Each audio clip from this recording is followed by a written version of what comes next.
captain speaking. We will be landing at Heathrow Airport in approximately 10 minutes.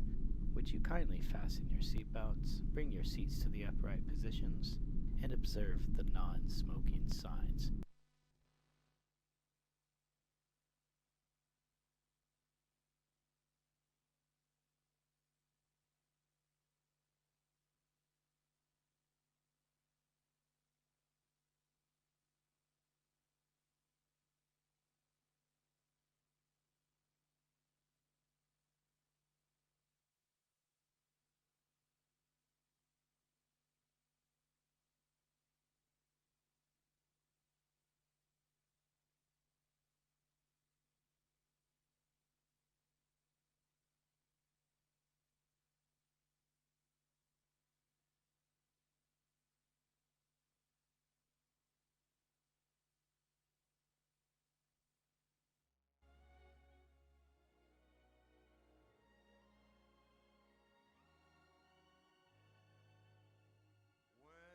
Somebody loves you, it's no good unless he loves you.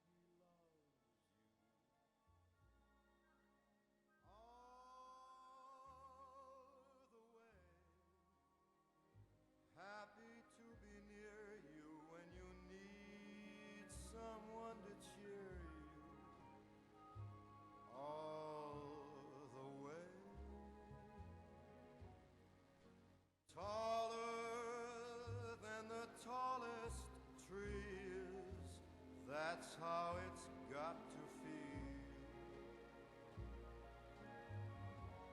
Deeper than the deep blue sea is, that's how deep it goes, if it's real.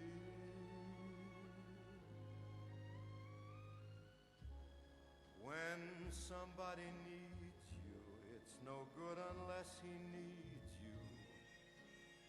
All the way,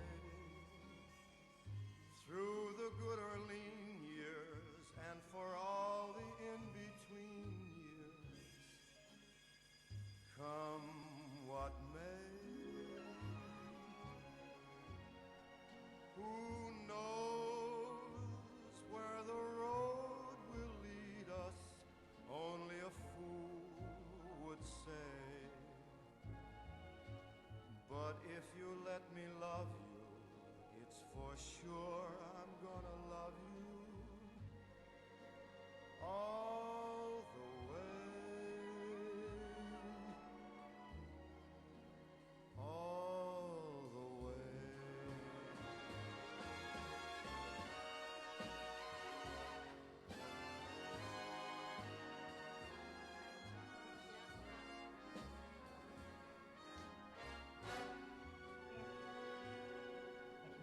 So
like this because of you. My life is now worthwhile, and I can smile because of you.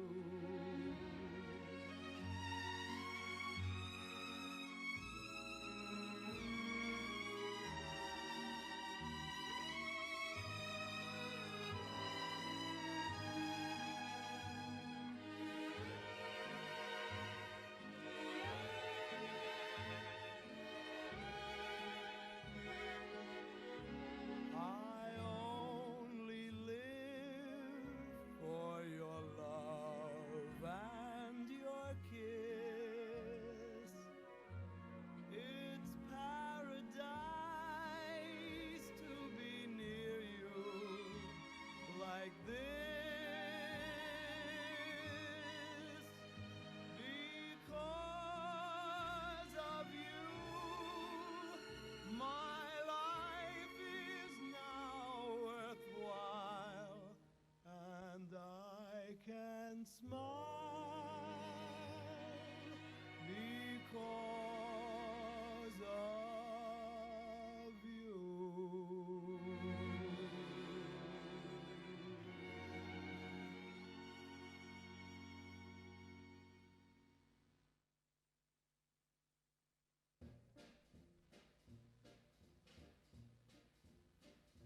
Oh, the shark, babe, has such teeth, dear, and it shows them pearly white.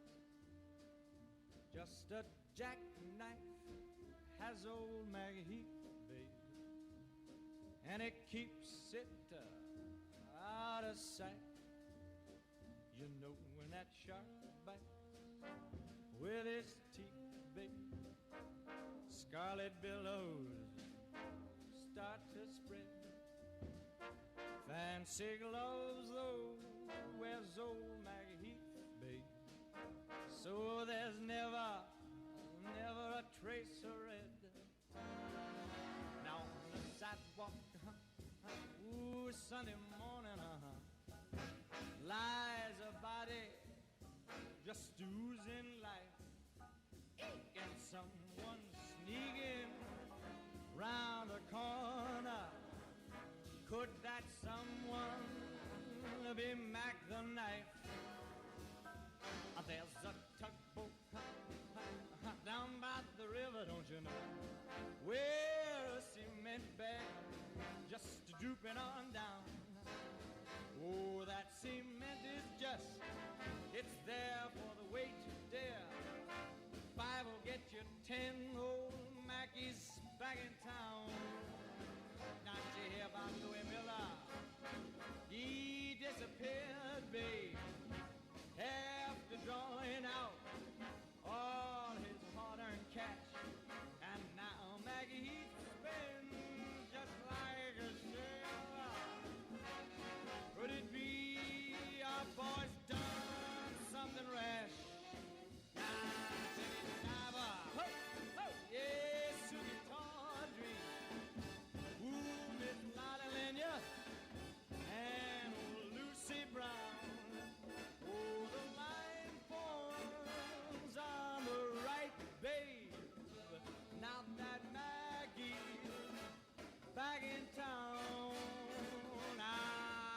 Jenny Diver, whoa, Suki Tawdry, look out to Miss Lottie Lenya and old Lucy Brown.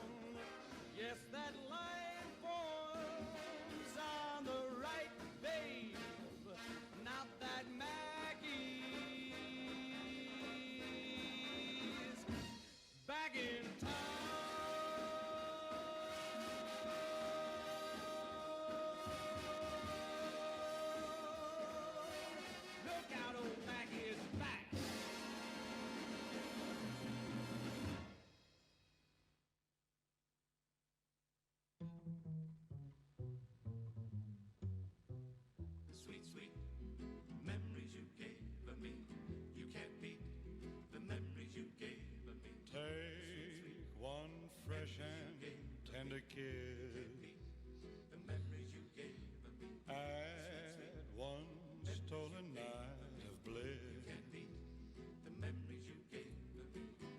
One girl, one boy, some grief, some joy. Memories are made of this. Don't forget a small moonbeam. Fold in lightly with a dream. Your lips and mine, two sips of wine. Memories are made of this. Then at the wedding bells, one house where lovers dwell. Three little kids for the flavor. Stir carefully through the days. See how the flavor stays. These are the dreams you will savor with his blessings from above. Serve it generously with love. One man, one wife, one love, through life. Memories are made of this. Memories are made of this.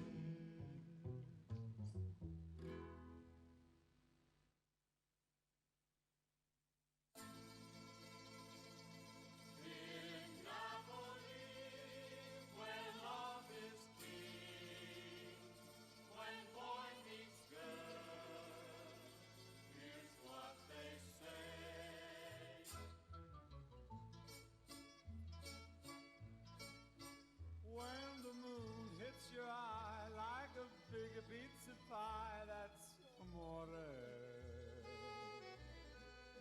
When the world seems to shine like you've had too much wine, that's amore.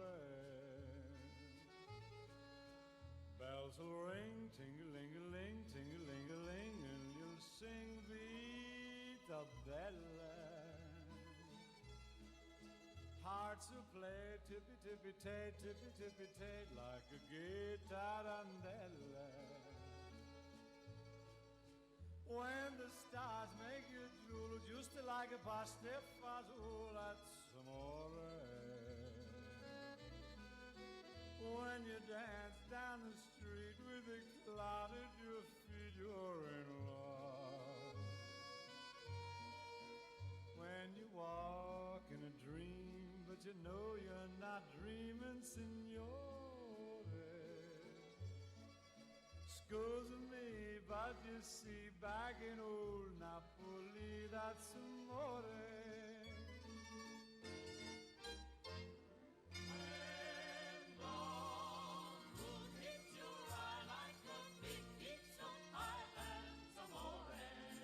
That's amore. When the world seems to shine like you've had too much wine, that's amore. That's amore. Bells will ring, ting-a-ling-a-ling, ting-a-ling-a-ling, And you sing Vita Bella. Vita Bella, hearts will play, Tippy-tippy-tay, like a gay tarantella. Lucky fella. When the stars make it blue, just like pasta fazool, that's amore. That's amore. When you dance down the street with the cloud at your feet, you're in love. When you walk in a dream, but you know you're not dreaming, signore. Scusa me, but you see, back in old Napoli, that's amore. Amore. That's amore.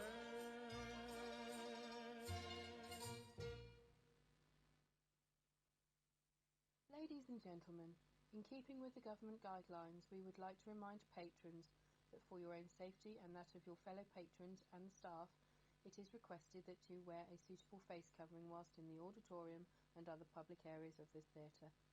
We are extremely grateful for your compliance and thank you. Volare, oh, cantare, oh, let's fly way up to the clouds, away from the maddening crowds. We can sing in the glow of a star that I know of, where lovers enjoy peace of mind. Let us leave the confusion and all disillusion behind. Just like birds of a feather, a rainbow together we'll find.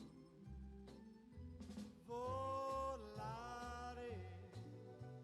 oh, e cantare, oh. No wonder my happy heart sings. Your love has given me wings. Penso che io sogno così non ritorni mai più. Mi dipinge con le mani e la faccia di blu. Poi d'improvviso tenido dal veretto rapito e incominciavo a volare nel cielo infinito. Volare, oh, oh, e cantare, oh, nel blu dipinto di blu. E che dici di stare lassù? E volavo, volavo, venice punalte del sole con coro più su, mentre molto pian piano sparivo lontane laggiù. Una musica dolce suonare soltanto per me. Volare, oh, oh, e cantare, oh, oh. No wonder my happy heart sings.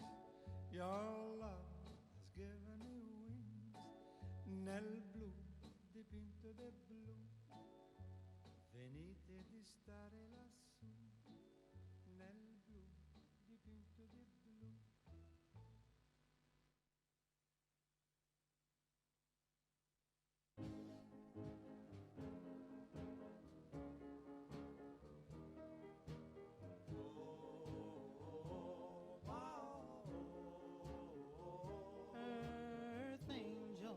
Earth angel, will you be mine, my darling dear?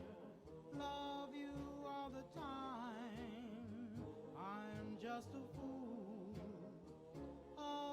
in love with you.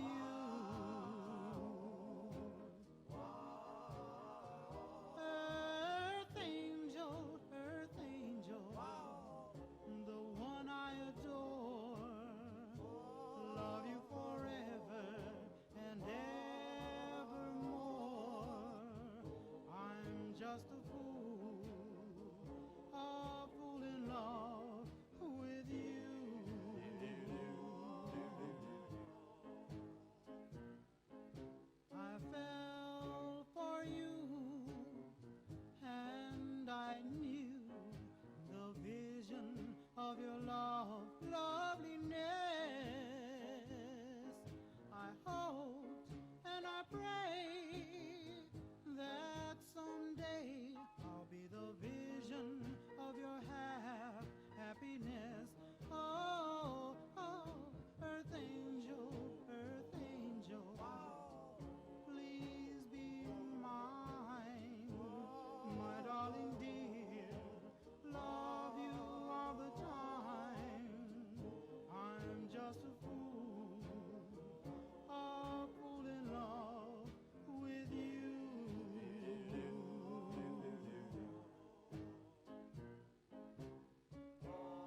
and in time they go.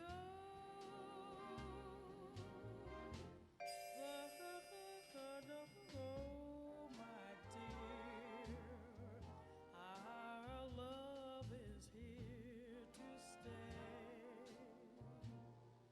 Together we're going a long, long way.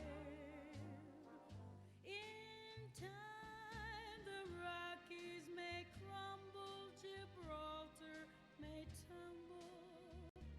They're only made of clay, but our love is here to stay.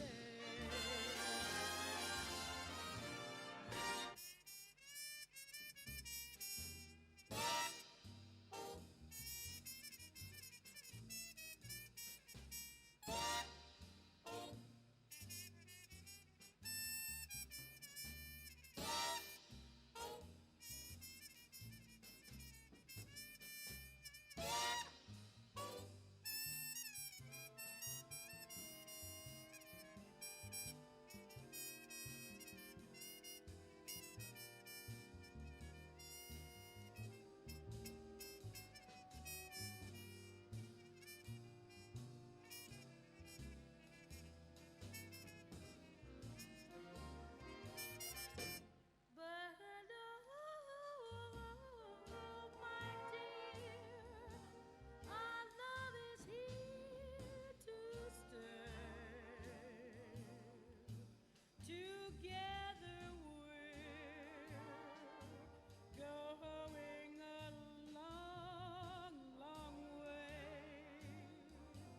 In time the Rockies may crumble, Gibraltar may tumble. They're only made of clay, but our love is here to stay. It's here to stay. It's here to stay. It's here to stay.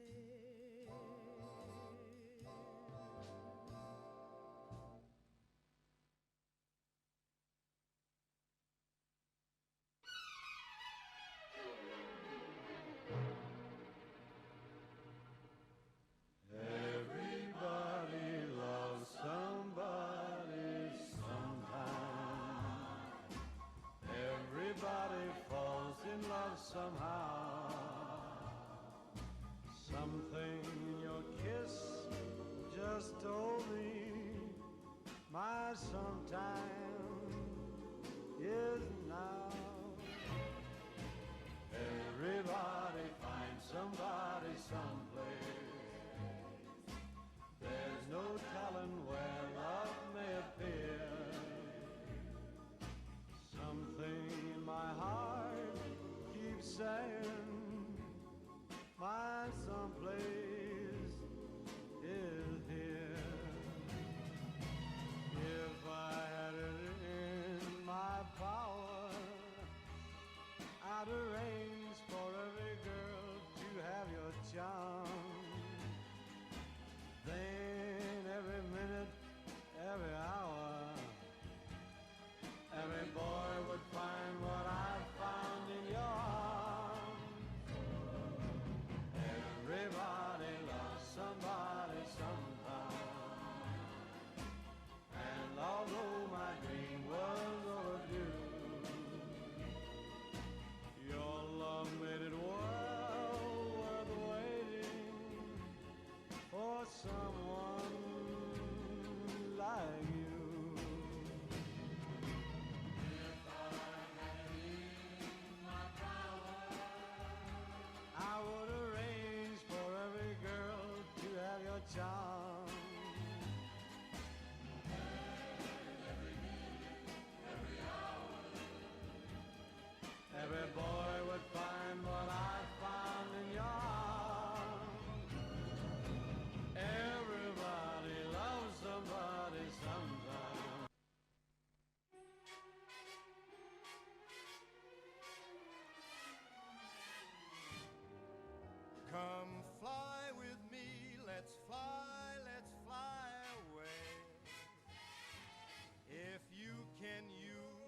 some exotic booze. There's a bar in far Bombay. Come fly with me, let's fly away. Come fly with me, let's float down to Peru. In Llama Land, there's a one-man band and he'll toot his flute for you. Come fly with me, let's take off in the blue. Once I get you up there where the air is rarefied, we'll just glide starry-eyed. Once I get you up there, I'll be holding you so near. You may hear angels cheer, 'cause we're together. Weather-wise, it's such a lovely day. Just say the words and we'll beat the birds down to Acapulco Bay. It's perfect for a flying honeymoon, they say. Come fly with me, let's fly away.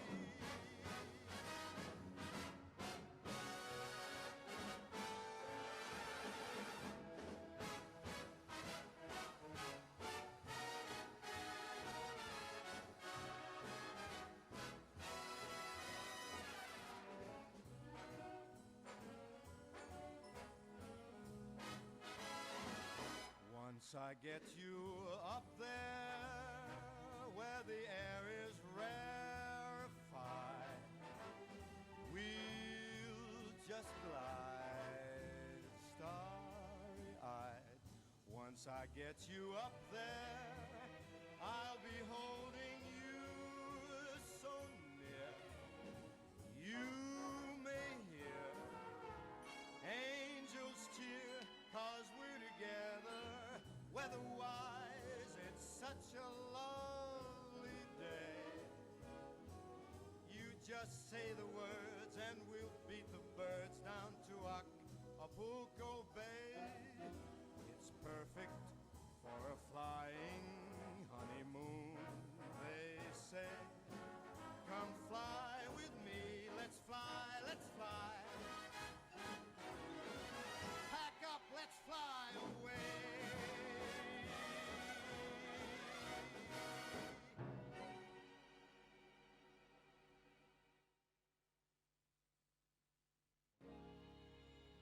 My story is much too sad to be told, but practically everything leaves me totally cold.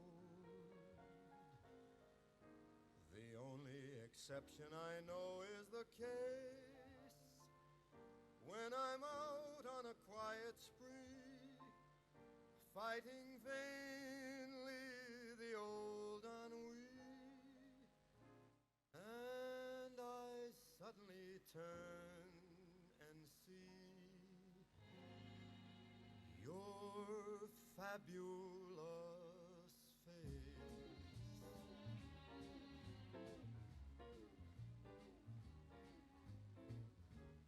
I get no kick from champagne, mere alcohol doesn't thrill me at all. So tell me, why should it be true that I get a kick out of you? Some they may go for cocaine. I'm sure that if I took even one sniff, it would bore me terrifically too. Yet I get a kick out of you. I get a kick every time I see you standing there before me. I get a it's clear to see you obviously do not adore me. I get no kick in a plane flying too high with some gal in the sky is my idea of nothing to do. Yet I get a kick, you give me a boot.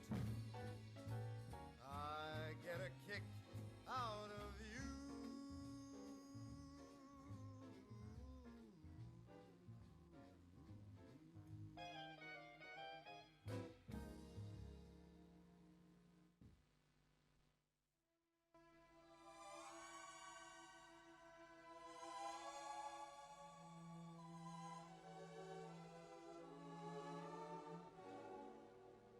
Night and day,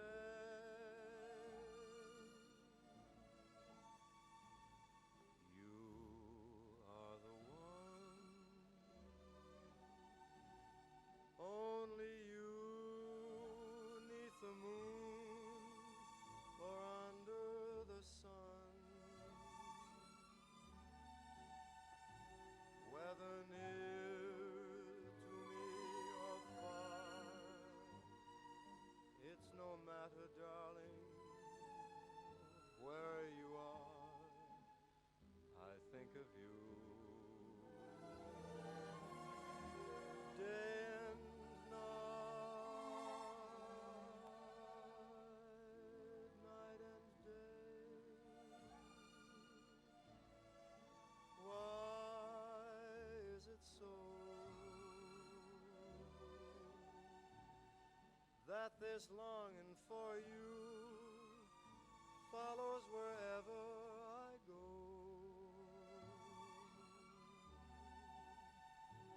In the roaring traffic's boom, in the silence of my lonely room, I think of you. Day and night, night and day, under the hide of me, there's an oh, such a hungry yearning burning inside of me, and its torment won't be through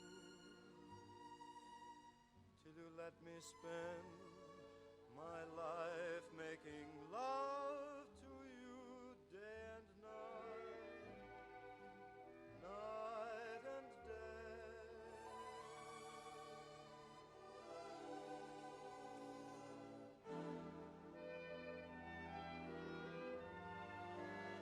Night and day, under the hide of me, there's an oh, such a hungry yearning burning way down inside of me, and its torment won't ever be through till you let me spend my life making love to you. Day and night, night and day.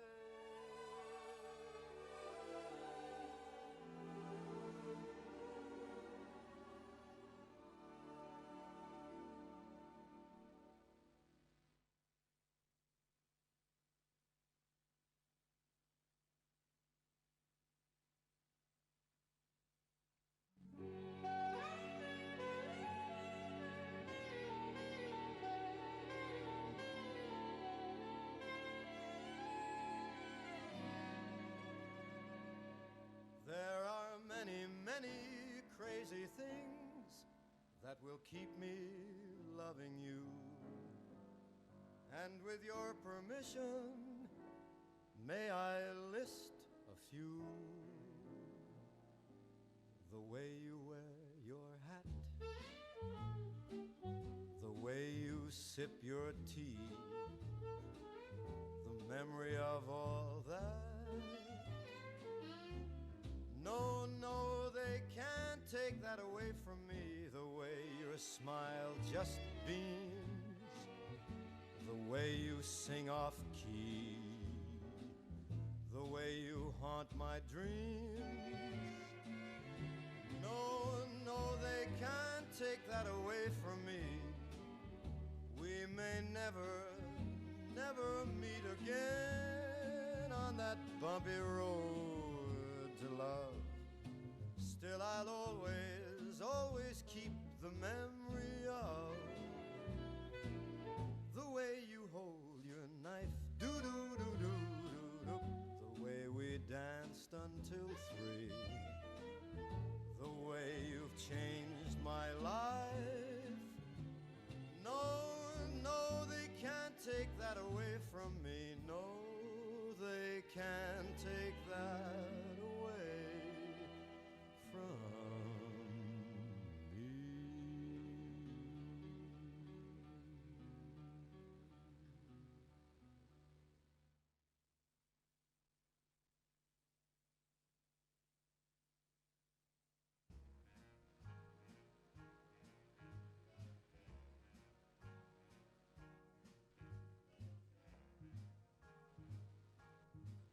I've got you under my skin. I've got you deep in the heart of me, so deep in my heart that you're really a part of me. I've got you under my skin. I tried so not to give in. I said to myself, this affair never will go so well.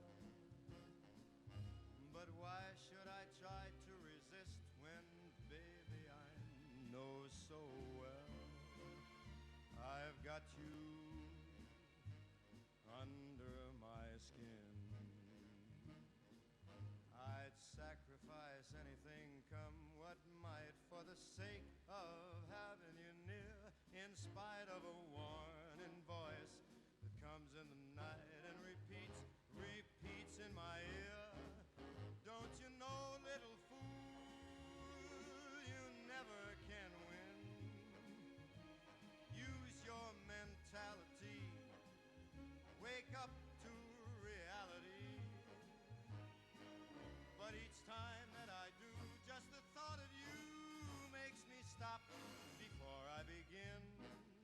'Cause I've got you under my skin.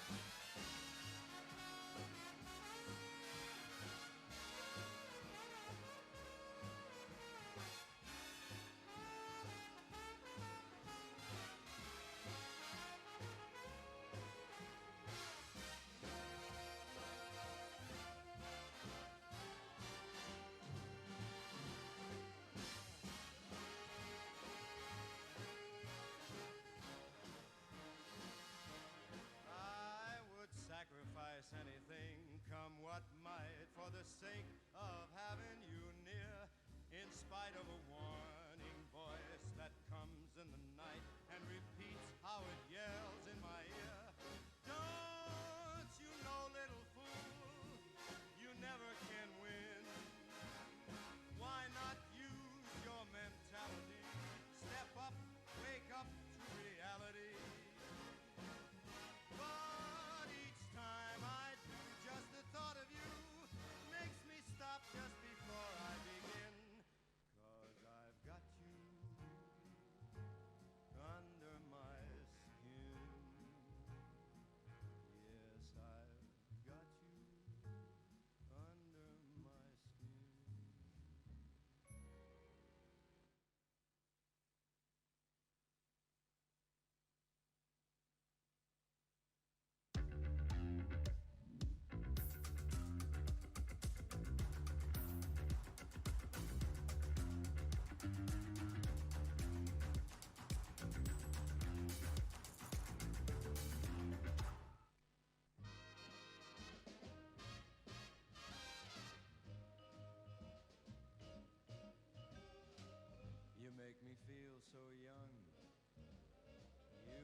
me feel so spring has sprung. And every time I see you grin, I'm such a happy individual. The moment that you speak, I wanna go play hide and seek. I wanna go and bounce the moon just like a toy balloon. You and I are just like a couple of tots running across a meadow, picking up lots of forget-me-nots. You make me feel so young. You make me feel there are songs to be sung, bells to be rung, and a wonderful fling to be flung. And even when I'm old and gray, I'm gonna feel the way I do today, 'cause you make me feel so young. You make me feel so young. You make me feel so spring has sprung. And every time I see you grin, I'm such a happy individual. The moment that you speak, I wanna go and play hide and seek. I wanna go and bounce the moon just like a toy balloon.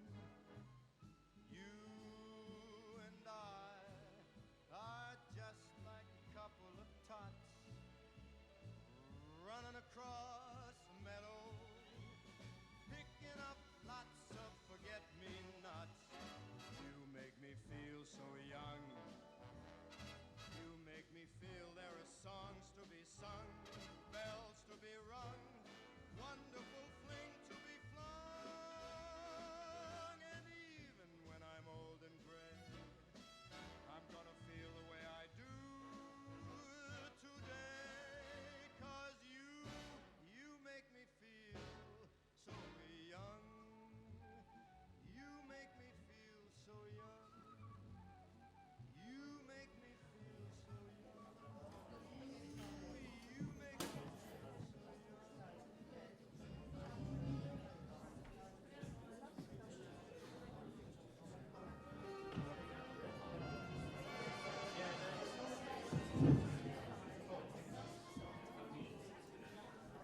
Ladies and gentlemen, tonight's performance will begin in 5 minutes. Ladies and gentlemen, in keeping with the government guidelines, we would like to remind patrons that for your own safety and that of your fellow patrons and staff, it is requested that you wear a suitable face covering whilst in the auditorium and other public areas of this theatre.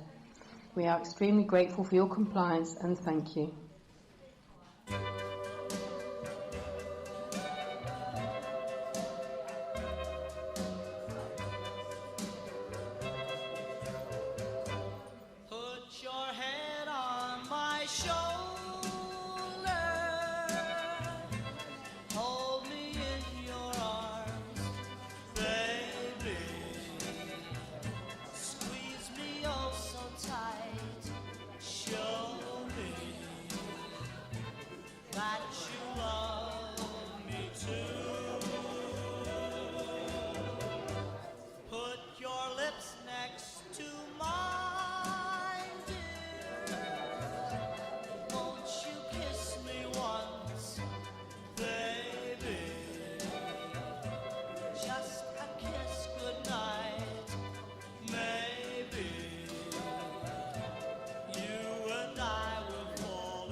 York City, New York, October 5th, 1949.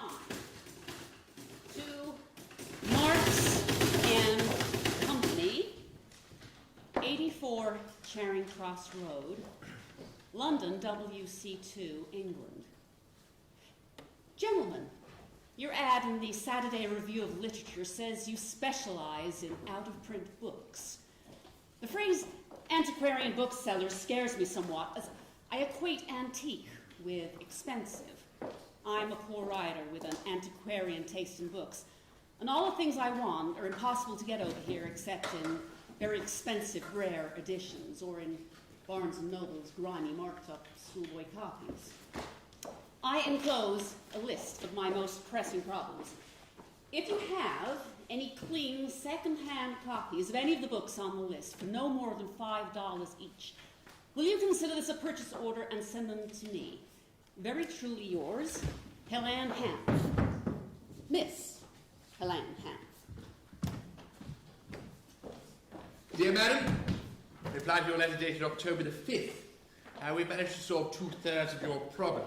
The 3 Haslitt essays can be found in the non-such press edition of his selected essays, and the Stevenson can be found in the Virginibus Puresque. We're sending nice copies of both these off to you today by book post.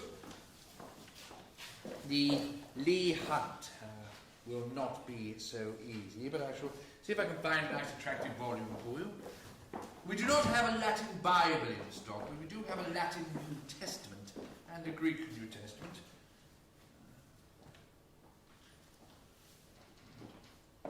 No. Very modern edition, but it's quite binding. Would you like these? Parcel of books arrived for you, Miss Hanff, all the way from Great Britain. Thanks, Alvin. Thanks for dropping them off. Oh, no problem, Miss Hanff. It's a real pleasure.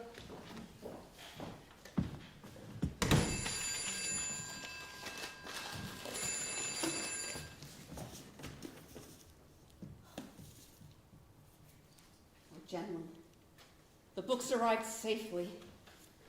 The Robert Louis Stevenson is so fine, it embarrasses my orange crepe bookshelves. I'm almost afraid to handle such soft vellum and heavy cream-colored pages. Being used to the dead white paper and stiff carpety covers of American books, I never knew a book could be such a joy to touch. A Britisher, whose girl lives upstairs, translated the £1.17 and 6pence for me and says that I owe you $5.30. I enclose a $5 bill and a single. Please put the 70 cents towards the price of the New Testaments, both of which I want. And will you please translate your prices hereafter? I don't add too well in plain American, and I haven't a prayer of ever mastering bilingual arithmetic. Yours, Helene Hanff. Oh, P.S. I hope madam doesn't mean over there what it means here. Dear Miss Hanff, we're very pleased that you like Stevenson so much. We're sending the New Testaments off to you today. Your $6 arrived safely, although we're afraid it would be very much easier for you in future if you would pay all your remittance by postal order, as this would be safer for you than entrusting your dollar bills in the mails. Yours faithfully, FPD, Marshall Company.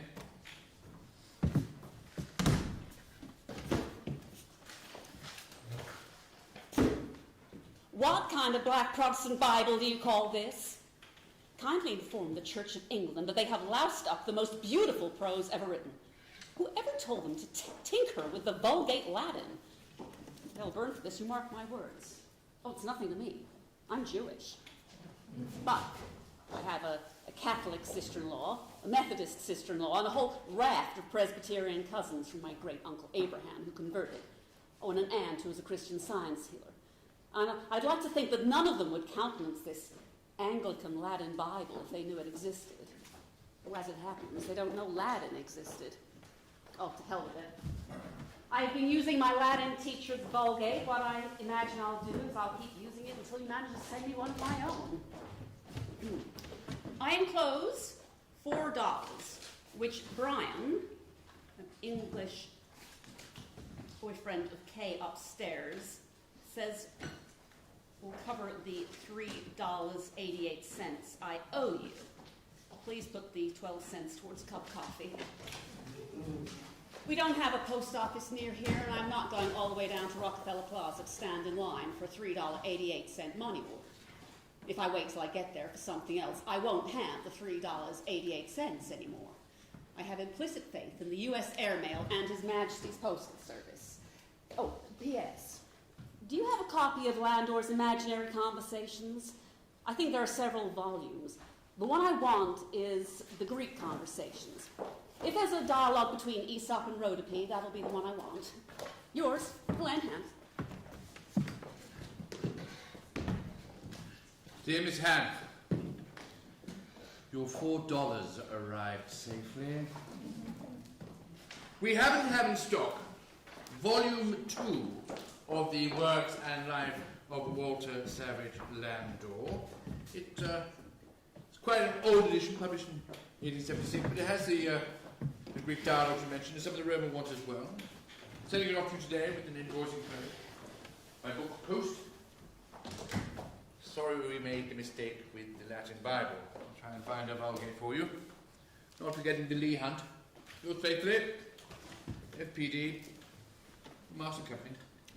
Sir, well, it feels witless to keep writing gentlemen when the same solitary soul is obviously taking care of everything for me. Savage Landor arrived safely and promptly fell open to a Roman dialogue where two cities have been destroyed by war, and everybody is being crucified and begging passing Roman soldiers to run them through and end their agony. It'll be a relief to get to Aesop and Rhodope, where all you have to worry about is a famine. I do love second-hand books that open to the same page the previous owner read most often. When Hazlitt arrived, he fell open to a page that said, "I hate to read new books," and I hollered, "Comrade." I enclose $1, which Brian upstairs says will cover the 8 shillings I owe you. You forgot to translate. Now, Brian tells me that you are all rationed to 2 ounces of meat per family per week and 1 egg per person per month, and I'm simply appalled. He has a catalogue from a British firm here that flies food over from Denmark to his mother in England. So I'm sending a small Christmas package to Marks and Company. I hope there will be enough to go round. I'm sending it care of you, FPD, whoever you are. Noel, Helene Hanff.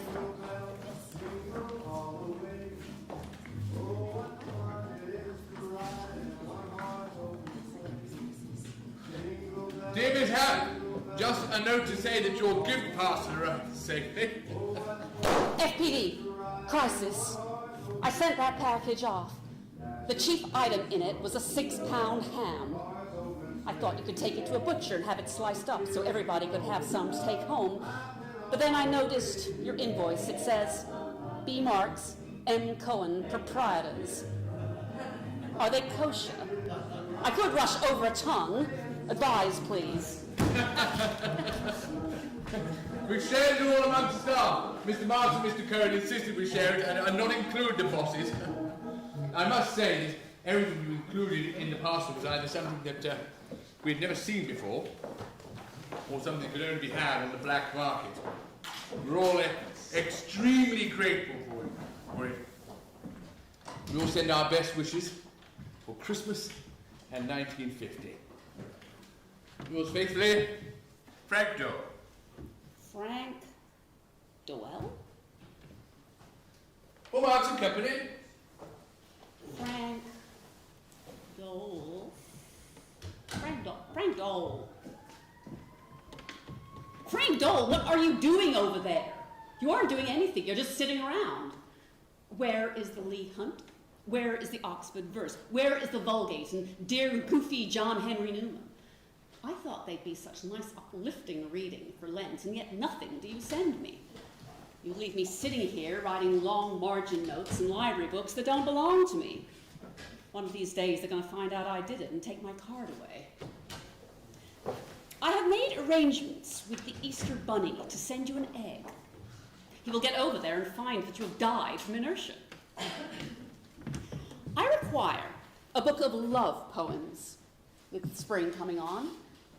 No Wyatt or... No, I don't...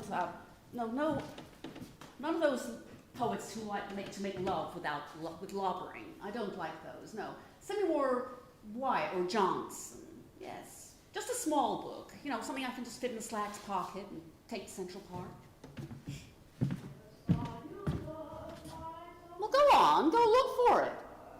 Honestly, I swear I don't know how that shot keeps going.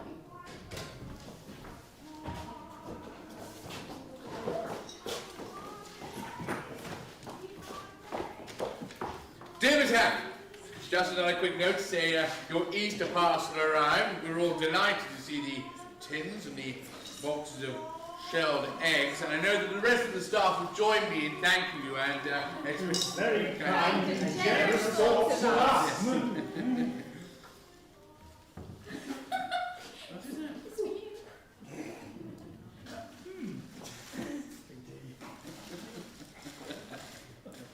I'm sorry we've not been able to send any of the books you want. I shall look some out for you. About the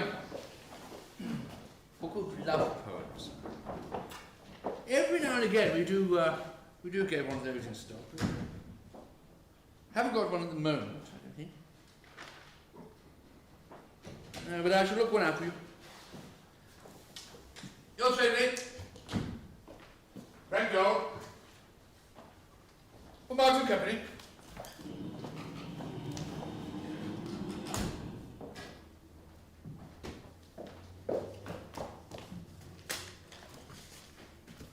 Dear Miss Hanff, please don't let Frank know I'm writing this, but every time I send you a bill, I'm dying to slip in a little note of my own, and I don't think he'd find it quite proper of me. Oh, that sounds stuffy. And he's not. He's quite nice, really. Very nice, in fact. It's just that, well, he does rather look upon you as his own private correspondent, seeing as all your letters and parcels are addressed only to him. But I just thought I'd write you a note on my own. We all love your letters, and try to imagine what you must be like. I've decided you're young, sophisticated, and very smart looking. Old Mr. Martin thinks you must be very studious looking, in spite of your wonderful sense of humour. Well, why don't you send us a snapshot? If you're curious about Frank, he's in his early 40s, quite nice looking, married to a very sweet Irish girl. I believe she's his second wife, and they have 2 daughters. Everyone was so grateful for your parcel. My little ones, girl 5, boy 4, were in heaven. With the raisins and the eggs, I was able to bake them a cake. But I hope you don't mind my writing. And please, don't mention it when you write to Frank. Best wishes, Cecily Farr. Mrs. Farr, about these invoices here. Just coming, Mr. Martin. P.S. I should put my address on the back in case you ever want anything from London. Mrs. Farr! Coming, Mr. Martin. Dear Cecily, please tell Mr. Martin I am so unstudious I never went to college. I just have a peculiar taste in books, thanks to a Cambridge professor called Quillard Couch, known as Q, whom I fell over in a library when I was 17. And I'm about as smart-looking as a Broadway panhandler. I live in moth-eaten sweaters and wool slacks. They don't heat the building during the daytime. It's a 5-story brownstone, and all the other tenants go out at 9 in the morning and don't come home till after 6. And why should the landlord heat the whole building for one poor script reader stroke writing working at home on the ground floor? Bet he has heating in his apartment. Poor Frank. I give him such a hard time. I'm always bawling him out about something. I'm only teasing, but I think he takes me seriously. I'm just trying to puncture that proper British reserve. If he gets ulcers, I did it. Please write and tell me about London. I can't wait for the day when I step off the boat train and feel its dirty sidewalks under my feet. I want to walk up Berkeley Square and down Wimpole Street. I want to stand in St. Paul's where John Donne preached and sit on the step Elizabeth sat on when she refused to go into the tower, like that. When I come to England, I'll be looking for the England of English literature. Regards, Helene Hanff.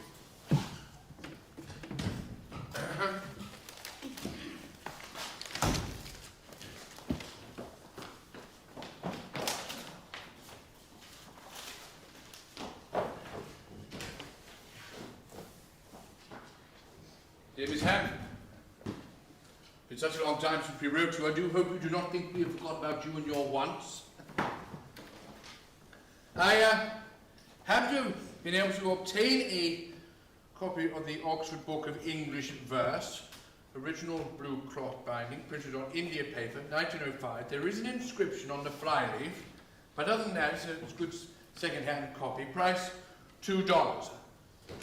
I thought I'd better quote in case you'd already purchased a copy. Now, some time ago, you asked if I could find Newman's Idea of a University. Would you like a first edition?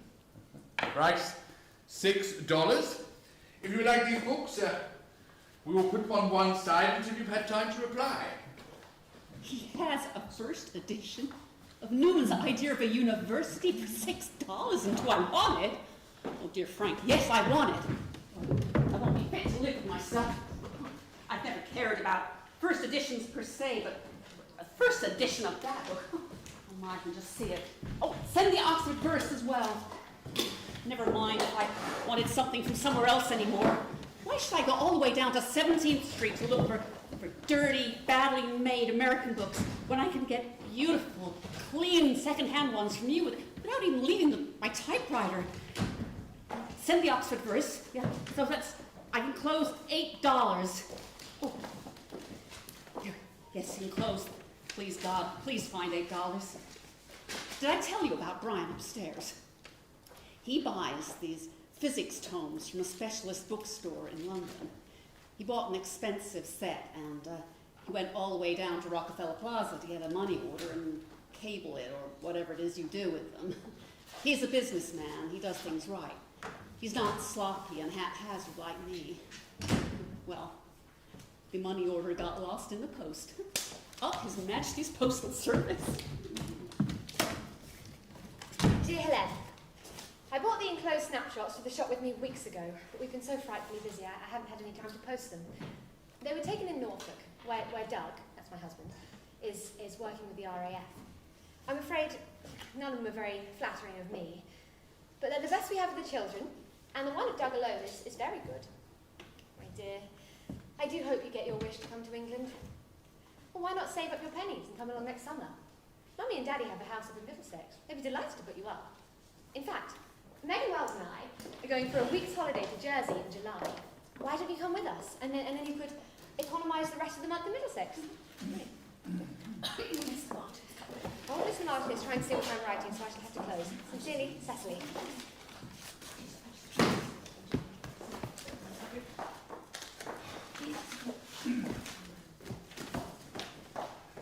Mr. Starr, really? Well, Frank Doel, all I have to say to you is that we live in destructive, degenerate times when a bookshop, starts tearing up beautiful second-hand books and using them as wrapping paper. I said to Cardinal Newman when he stepped out of his wrapping, "Would you believe a thing like that, John Henry?" And he said he wouldn't. You have torn these pages out in the middle of a battle, and I don't even know which war it was. The Newman arrived last week. I'm just beginning to recover. I keep it on the desk with me all day. Every now and then I stop typing just to touch it. Not because it's a first edition, it's just I've never seen such a beautiful book before. All that gleaming leather and gold. It really should be in the library of an English country home, or should be read by the fire in a gentleman's leather easy chair, not some one-bedroom hovel in a broken-down brownstone front. I want the Q anthology. Perhaps you could wrap it in pages LCXII and LCXIII. That way I might find out who won the battle and which war it was. Do you have Sam Pepys' diary over there? I want him for long winter nights. Dear Miss Hanff, sorry for the delay in replying to you, but I've been out of town and I'm just catching up with my correspondence. Please don't worry about us using old books as wrapping paper. I mean, in this case, it was just 2 odd volumes of Clarendon's Rebellion. The covers were missing, so nobody in their right mind would have given us a shilling for them.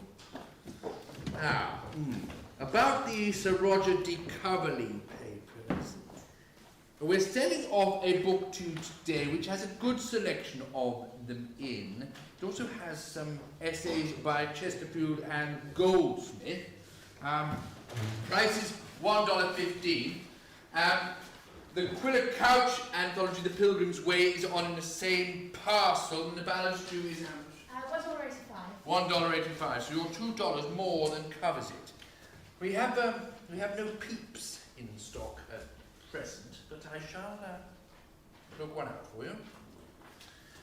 It might interest you to know that there are 6 of us in the shop, not including Mr. Marks, Mr. Cohen. Faithfully yours, Frank Doel, for Marks and Company.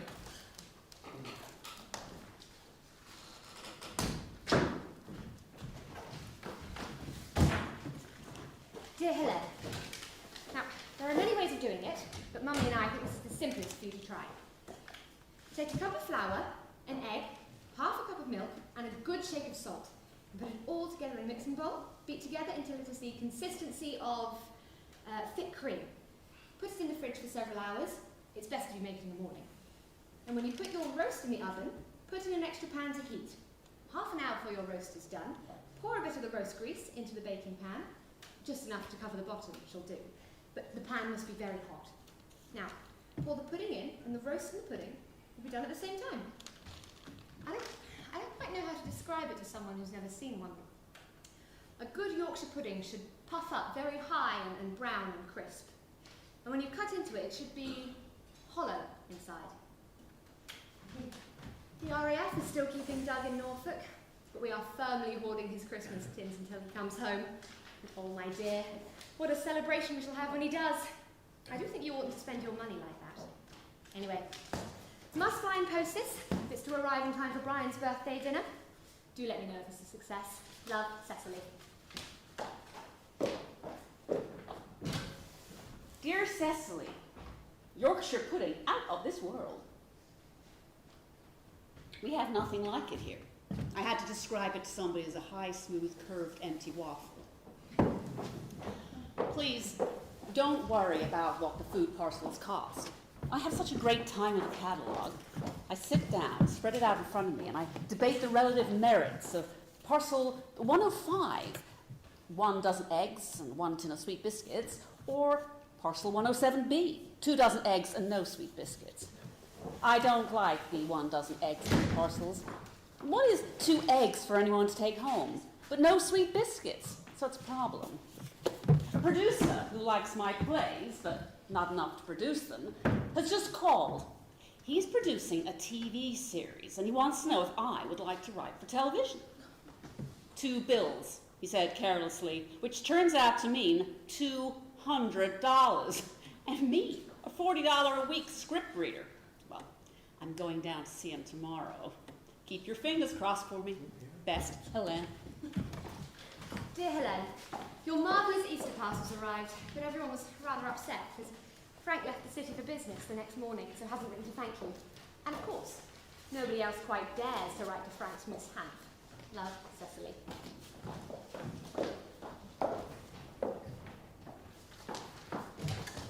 Dear Miss Hanff, this is just to let you know that your Easter parcels to Marks and Company arrived safely a few days ago, but they have not been acknowledged. Frank Doel was away on business with the firm.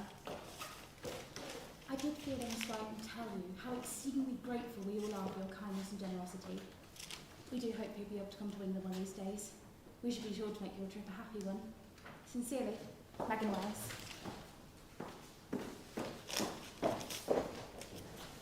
Dear Miss Hanff, for nearly 2 years now I've been a cataloguer at Marks and Company, and I just wanted to thank you very much for my share out in the parcels you've been sending.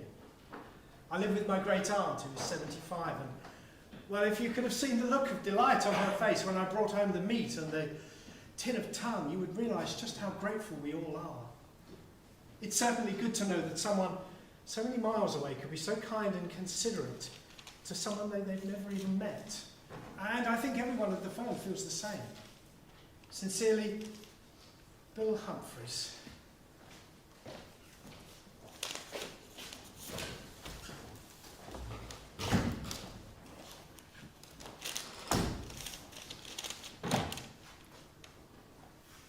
Dear Miss Hanff, I expect that you are getting worried that we have not replied to and thinking that we are rather an ungrateful lot.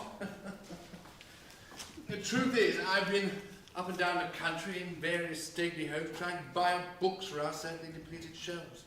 My wife was beginning to call me the lodger, only stopping by for bed and breakfast.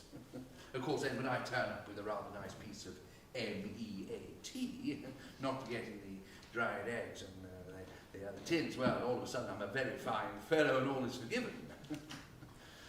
We would like to express our appreciation in some ways.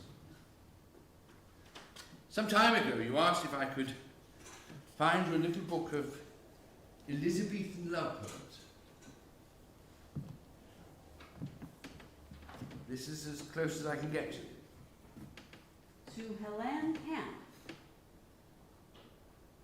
With best wishes and grateful thanks.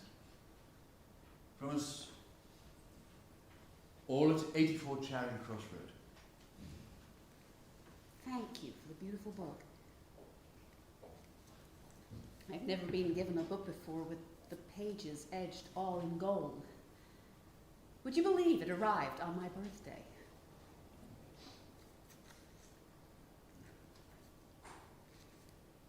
Let me not to the marriage of true minds. Admit impediments. Love is not love which alteration finds. Or bends with remover to remove. Oh no, it is an ever fixed mark. That looks on tempests and is never shaken.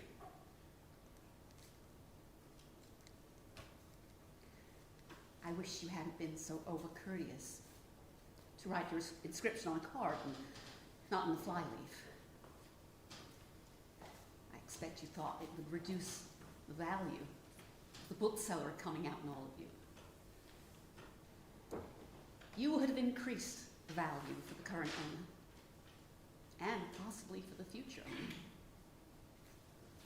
And why didn't you sign your names? I expect Frank wouldn't let you. He probably doesn't want me writing love letters to anybody else except him.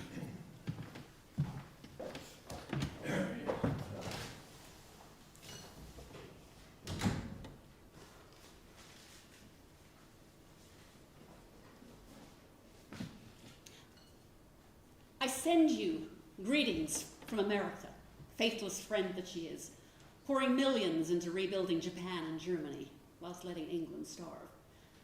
One of these days, I'll be able to come over to England and apologize for my country's sins. And by the time I leave, no doubt, my country will have to apologize for mine. Thank you again for this beautiful book.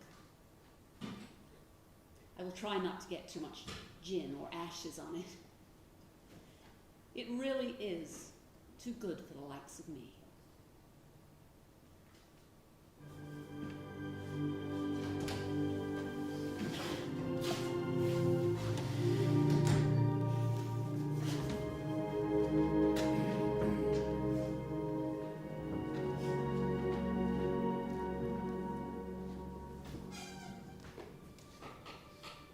Dear heart, it is a lovely mind about it. There are stalls outside.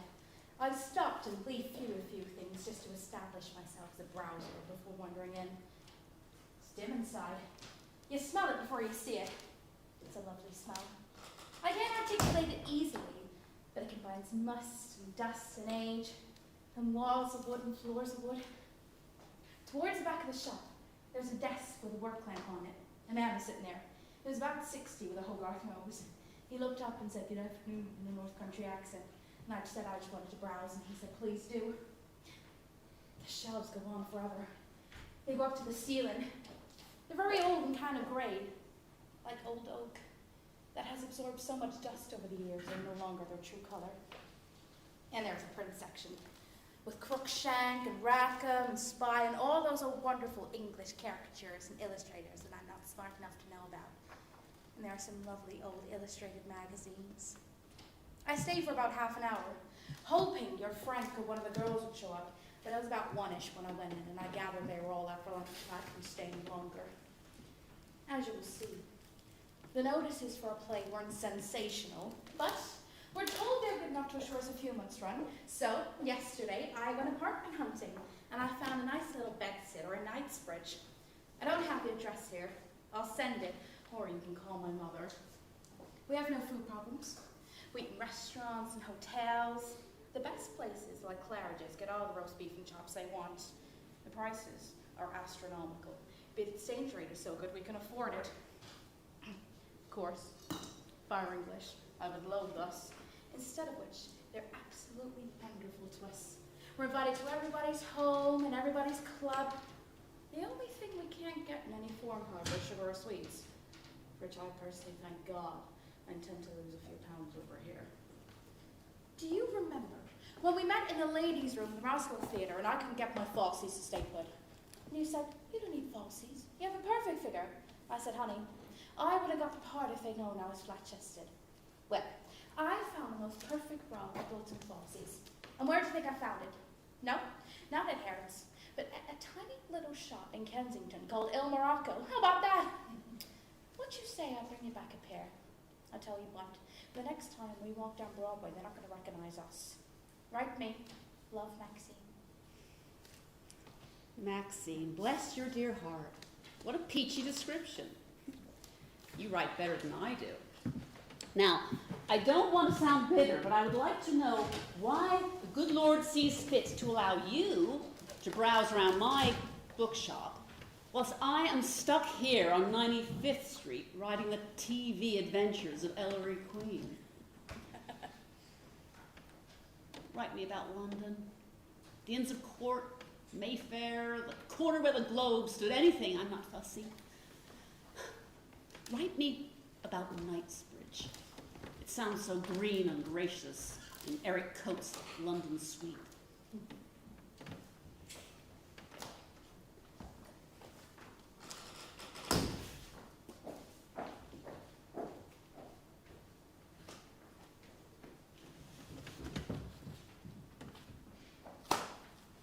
What kind of Peep's diary do you call this?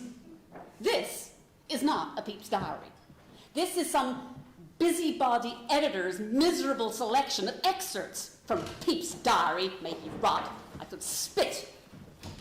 Where is January the 12th, 1688, when his wife chased him out of bed and round the bedroom with a red-hot poker? Mrs. Farr?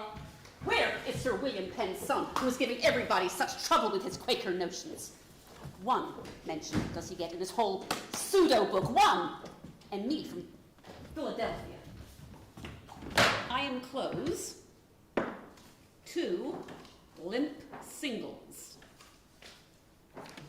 I will make do with this thing until you are able to send me a proper copy of Pepys. Then I will tear up this ersatz book page by page and wrap things in it. Fresh eggs or powdered for Christmas. I know powdered eggs last longer, but fresh eggs flown in from Denmark have to taste better. Would you like to take a vote on it? Dear Miss Hanff, first of all, let me apologize about the Pepys. I was under the impression that the Braybrook was a complete edition, and I can completely understand how you must have felt when you found your favourite passages were missing. I promise to find the next complete volume at a reasonable price and send it along. Now, I am glad to say, I am very glad to say, that I have managed to dig out a couple of books from a private library we have just purchased. And there is a Helene Hanff, which includes most of the essays you like. There is also a Vulgate New Testament, which I hope will be okay. And I'm also including a dictionary to the Vulgate, which I think might prove useful. And there is also a book of 20th century essays, which only contains one by Helene Hanff, and it has absolutely nothing to do with bathrooms. And all this for the price of 17 shillings and sixpence, or approximately $2.50. $2.50, and that is all that is owed because you had credit with us of nearly $2. About the eggs. I've spoken to the inmates here, and we all quite agree that the fresh ones would be nicer. As you say, they won't last as long, but they will be so much. Yes, well, Much better. yes, much better. We're all hoping for better things come a general election if Churchill and company get in, as I hope and pray that they will. To cheer us up a bit. We'd all do with cheering up a bit. Yours faithfully, Frank Doel. For Marks and Company. For Marks. Yes. Dear Speed, you dizzy me rushing Lee Hunt and Vulgate over here whiz-bang like that. You probably don't realize it, but it's hardly 2 years since I ordered them from you. You keep going at this rate, you're going to give yourself a heart attack. Oh, that's mean. You do so much for me, I never even thank you. It's mean. I just needle you. I really am so grateful for everything you do for me and all the trouble you take. I enclose $3. Sorry about the top one. I spilled coffee on it. It wouldn't sponge off, but you can still read it. It's still good. Do you have any hardcover scores of music, like Bach's St. Matthew's Passion or Handel's Messiah? I could rush down to Sherman's and find one, but it's a good 50 cold blocks away, and I thought I'd ask you first.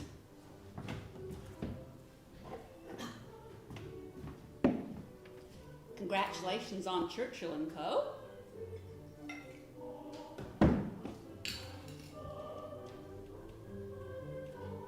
Oh, let's hope he loosens up your rations a little. Is your name Welsh?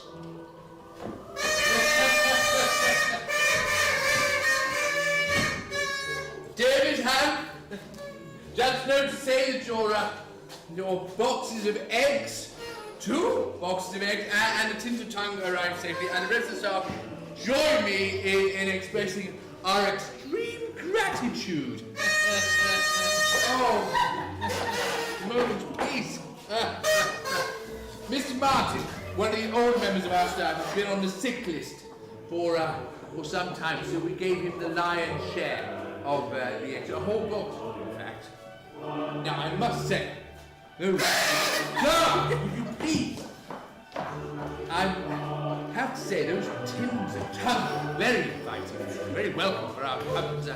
I, for one, shall be putting one aside for a special occasion. Oh, now, we are sending you a present, a parcel. We hope you'll appreciate it. It is linen, and we hope you don't have to pay any duty on it. So we're going to label the box. Christmas gift. Christmas gift. And fingers crossed, you'll like it and take it with our heartfelt thanks.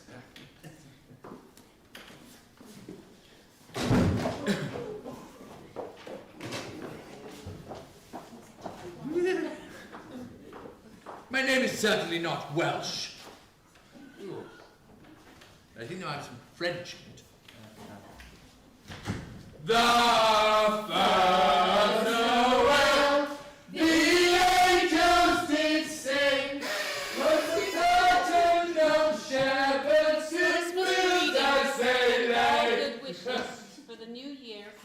Martin.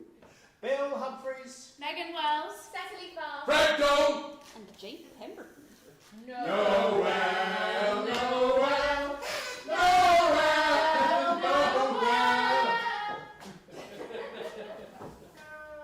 Oh, Maxine, wait until you see what the shop sent me for Christmas.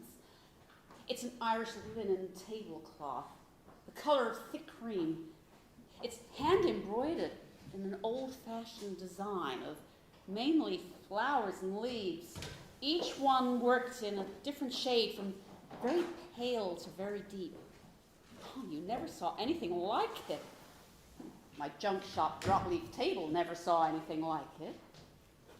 I get this urge to shake out my Victorian sleeve and raise a graceful arm to pour tea from my imaginary Georgian teapot.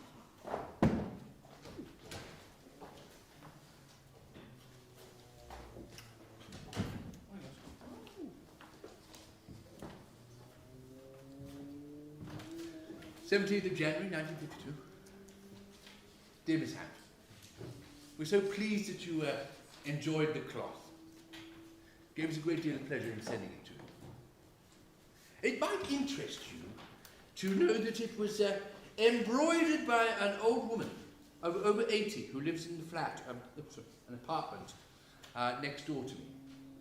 She does a lot of needlework as a hobby and doesn't often part with her work, but my wife managed to persuade her to part with this piece. I think she might have made a present out of some of the dried eggs you sent us. I think that helped a lot. Now, if you must clean your Bible, I would just use soap and water. If you put a teaspoon of soda into a pint of warm water and use a soapy sponge, well, that should remove most of the dirt. And then you can just polish up with a little bit of lanolin. Maxine, the Ellery Queen raised me to $250 a script. If this keeps going till June, I may be able to get over to England and browse around my bookshop myself, if I have the nerve. I write them the most outrageous letters from 3,000 miles away. One day I might just walk in there and walk straight back out again without telling them who I am. I fail to see why you did not understand that grocery man in Knightsbridge. He did not call them ground nuts. He called them ground nuts, which is a much more sensible name for them. Peanuts grow in the ground and are therefore ground nuts. And then when you take them out of the ground and you grind them up, they become ground nuts, which is a much more accurate name for peanut butter. You just don't understand English. Kisses, H. Hanff, girl etymologist. Oh, and P.S. I've just spoken with your mother. Now, she says that you don't think the show is going to go on for another month. So, you also took out 2 dozen pairs of nylons with you. So, do me a favor. When the closing notices go up, take 3 pairs of nylons over to the bookshop. Give them to Frank Doel and tell them they're for his wife Nora and the 2 girls. I'll reimburse you for them.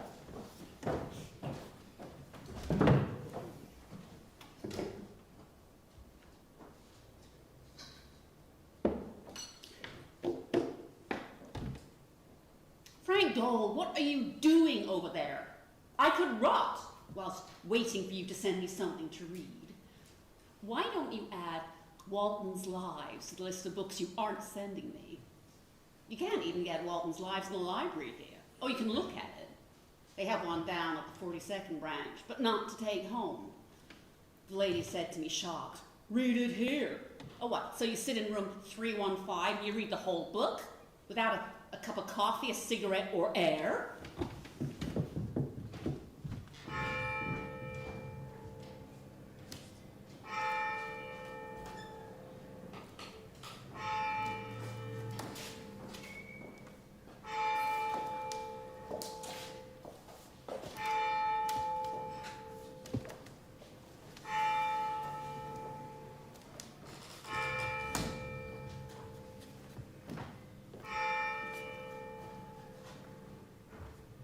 And what do you do with yourself all day? Sit in the back of the bookshop and read? Why don't you try selling books to somebody? And why am I still Miss Hanff to you? All of my friends call me Helene. Oh, P.S. Tell Nora and the girls, if all goes well, they're getting nylons for Lent.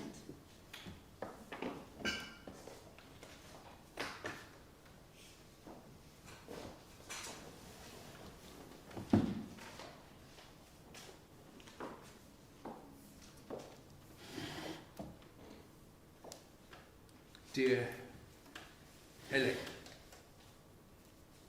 I quite agree it's time to drop the miss when writing to you. But as copies of our letters go into our files, I think the formal approach is more appropriate. But as this letter has nothing to do with books, there will be no copy. We're all at quite a loss as to how you managed the nylons which appeared on my desk as if by magic. All I can tell you is that when I came back from lunch, there they were on my desk with a note saying, "From Helene Hanff." No one seemed to know how or when they arrived. The girls are absolutely thrilled. I do believe they're planning on writing to thank you themselves.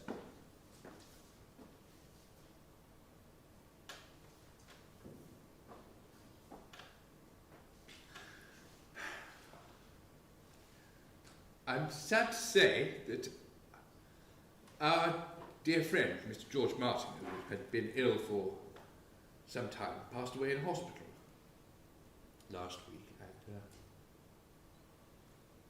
And with his passing and the King dying so suddenly, we're a rather mournful lot at present. I don't know how we can ever thank you for your kindnesses. But all I can say is that should you ever make it to England, there'll be a room for you at 37 Oakfield Court for as long as you care to stay. Best wishes. Frank.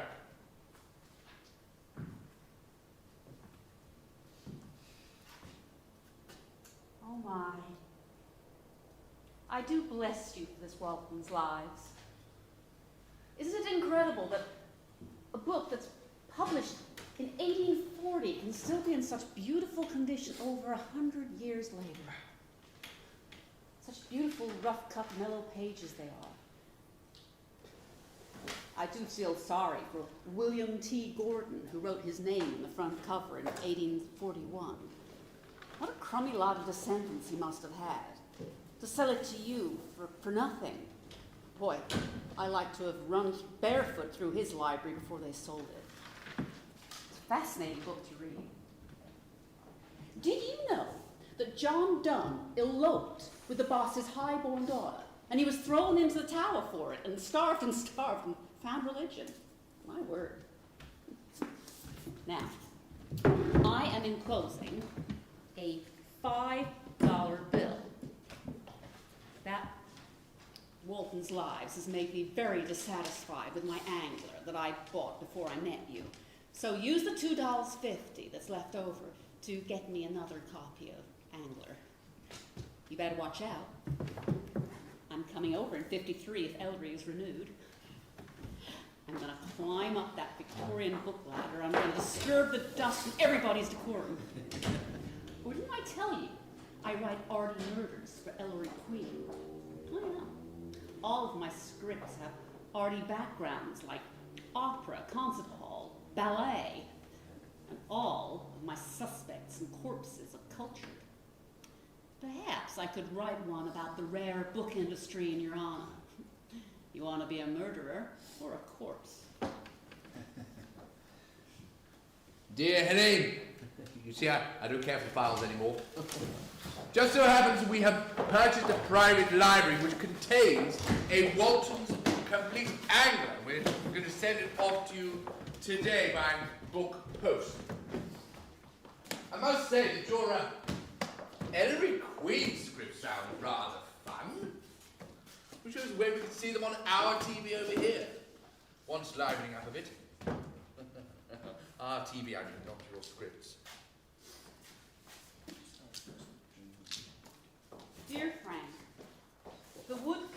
Walton's Angler are worth 10 times the price of the book. Isn't it a peculiar world we live in when something so beautiful can be owned for life or to be the price of a ticket to a Broadway movie? If your books cost what they're worth, well, I couldn't afford them. Regards to Nora and the wage slaves. Dear Helene, 30 volumes of Loeb's classics and no Sappho, no Horace, and no Catullus. Look, I'm off on holiday for a couple of weeks, but then I just bought a car, completely broke. But Nora has a sister who lives by the sea, so we're hoping that she will take pity on us and invite us to stay with her. It's my first car. I'm very excited about it. I mean, it's an old 1939 model, but as long as it gets us places without breaking down too often, then we should be quite happy. Hey, Frankie, how about if I came over next summer in time for the coronation? There he goes. Boy, old man, said boy, old man. Goes dilly dally. Hey, Frankie, what say I come over in time for the coronation? Over there, over there. The Yanks are coming, the Yanks are coming. She's coming over, and she won't go back till she's over there.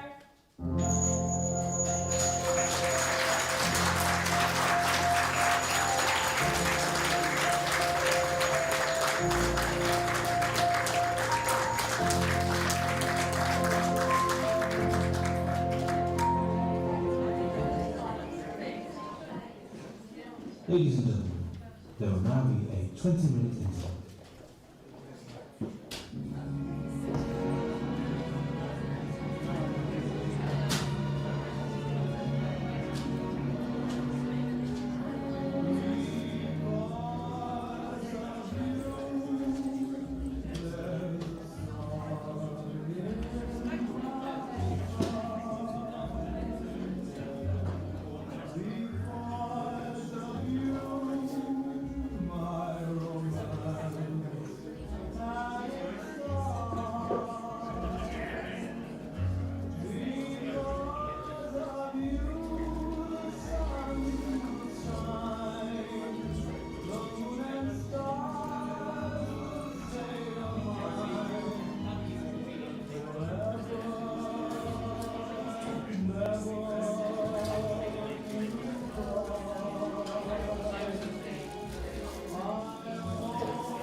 Ladies and gentlemen, tonight's performance will resume in 5 minutes.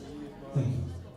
Ladies and gentlemen, in keeping with the government guidelines, we would like to remind patrons that for your own safety and that of your fellow patrons and staff, it is requested that you wear a suitable face covering whilst in the auditorium and other public areas of this theatre. We are extremely grateful for your compliance and thank you.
suppose you want one with the dust covers.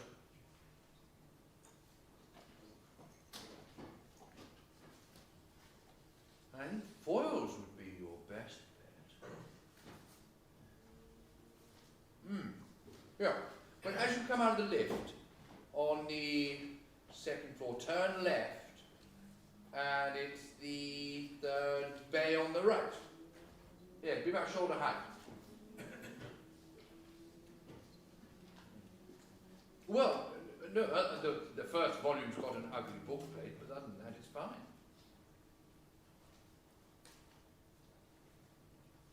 Well, they want £125 for it, as memory serves.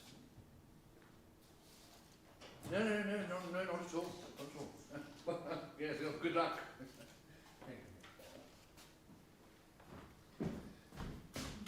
Hey, Frankie, guess who came whilst you were away on vacation? Sam Pepys. Please thank whoever mailed him. He came last week. He stepped right out of the pages of some tabloid, all 3 navy blue honest volumes of him. I read the tabloid at lunch, and I started Sam after dinner. He says to tell you he's overjoyed to be here. He was previously owned by some slob who didn't even bother to cut the pages. I'm wrecking them. It's the thinnest onion paper you ever saw. But any thicker paper would have led to 6 or 7 volumes, and I have very few books left I can throw away. Oh, I house clean my books every spring, and throw out those I'm never going to read again. It's a bit like you throw out your clothes you're not going to wear again. My friends are very peculiar about books. They read all the bestsellers. They rush through them as quickly as possible. I think they skip a lot. And they never read a book for a second time. So they never remember any of it a year later. But yet they're profoundly shocked when they see me throw a book into a waste paper basket or give it away. The way they see it, you buy a book, you read it, you put it on your shelf, and you never look at it again for the rest of your life. But you don't throw it away. Not if it has a hardcover. Why not? Personally, I can't think of anything less sacrosanct than a bad book. I trust you and Nora had a good holiday. I spent mine in Central Park. I had a month's vacation from Joey, my dear little dentist. He went on his honeymoon. I financed it. Or didn't I tell you, last April, he told me I had to have all my teeth capped or all my teeth out. So I decided to have them capped, so I kind of got used to having teeth. The cost is astronomical, so Elizabeth will have to ascend the throne without me. Teeth are all I'm going to see crowned for the next couple of years. But I do not, however, intend to stop buying books. Oh, P.S. I plan to crawl out of bed before dawn on Coronation Day so that I can attend the ceremony by radio. As she departs from the Abbey.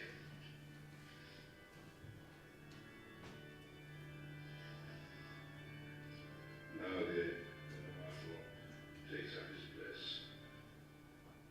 and the fanfares announcing the Queen will sound.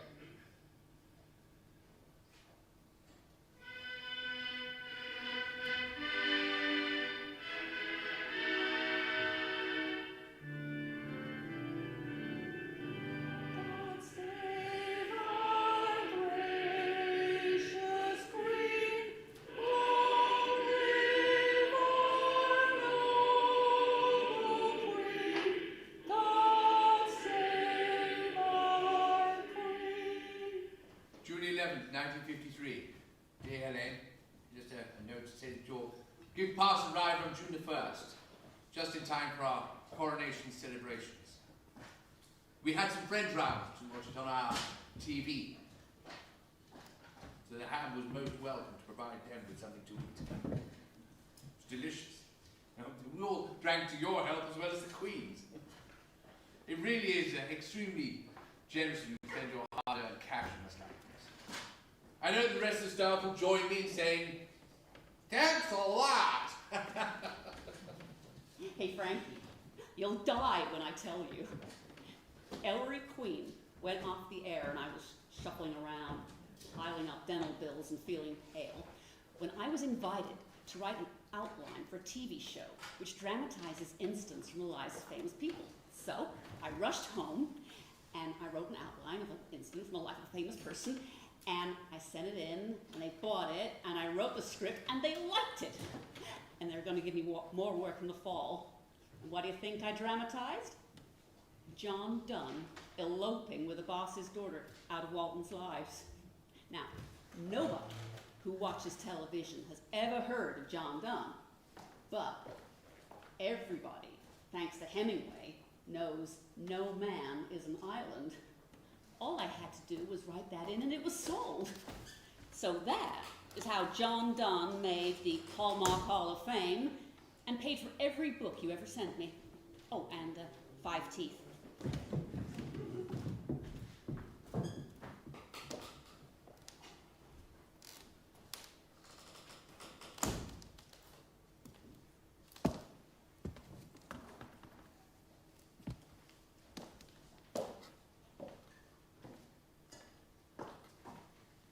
Helen, dear, I'm just dashing this off to say you must send nothing at all to the shop for Christmas. Everything is off rations now. Even nylons are available in the better stores. So save your money. The next important thing, after your dentist, is your trip to England. Only don't come in 54, as I shall be in Iraq, where Doug is now stationed. Come in 55. We'll be back, and then you can stay with us. Doug writes that our call may come at any moment. We're next in line for married quarters. And the children and we're hoping to join him before Christmas. But he's well and happy on Bahrain Island in the middle of the Persian Gulf, if you haven't got an atlas. And he hopes to return to his RAF base at Habanaya in Iraq once our quarters are available. And then we'll join him there, all being well. Best wishes and love. Cecily Farr.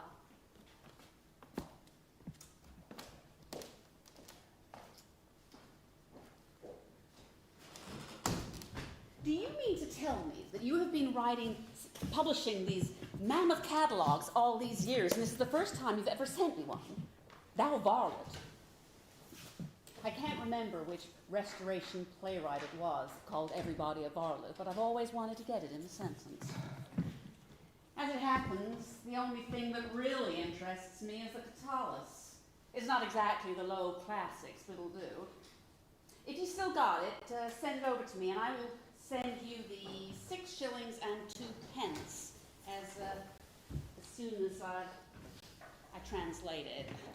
Oh, Brian and Kay moved out to the suburbs, and I haven't got a translator anymore. I would be most obliged if you'll send Nora and the girls to church every Sunday for the next month, to pray for the continued strength and health of Messrs. Graham, Reese, Snyder, Campanella, Robinson, Hodges, Farillo, Podras, Newcomb, and Labine, collectively known as the Brooklyn Dodgers. If they lose this World Series, I will do myself in. And then where will you be? Oh my. Do you have a copy of de Tocqueville's Journey to America? Somebody borrowed mine and never gave it back. Why is it that people who never dream of stealing anything think it's perfectly all right to steal books? But regards to Megan, if she's still there. And do you ever hear from Cecily? Is she back from Iraq?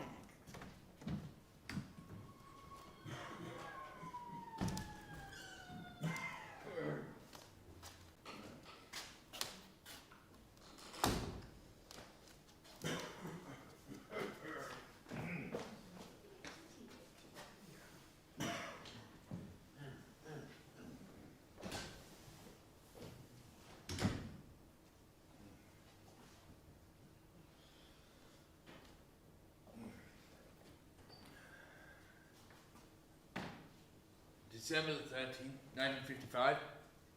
Dear Helene, sorry for the delay in writing to you, but put it down to a dose of flu, which has kept me out of the shop for a couple of weeks.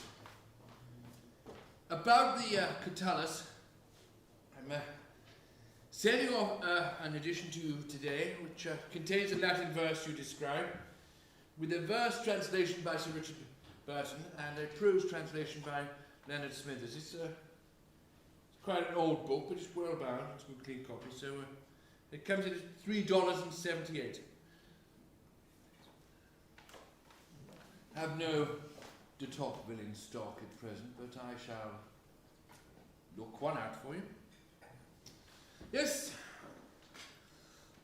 And Megan is still here, although she is planning to go to South Africa to live. We're all busy trying to talk her out of it. Cecily went off to the Middle East to be with her husband, although he was only due to be there for a year. I shall be only too pleased to root for the Brooklyn Dodgers. If you will reciprocate with a few cheers for the Spurs. The Tottenham Hotspur Football Club, to the uninitiated, who are at present languishing near the bottom of our league. But as our season doesn't end until April, we have plenty of time to get ourselves out of this mess. Nora joins me and all here in wishing you all the best for Christmas and New Year. Sincerely, Frank. Will you tell Megan Wells she's out of her cotton-picking mind? If she's that bored of civilization, why doesn't she go to a Siberian salt mine? South Africa? Can't even imagine it. Yeah. Mind you, I am afraid of traveling. I'm not afraid of flying, I'm afraid of arriving. But I have been socking money away in a savings bank for next summer. The TV keeps feeding me. I'm finally coming over. Over there, the Yanks are coming, the drums are. March 16th, 1956. Dear Helene, we're all still eagerly waiting to hear whether you'll finally make it over to England this summer.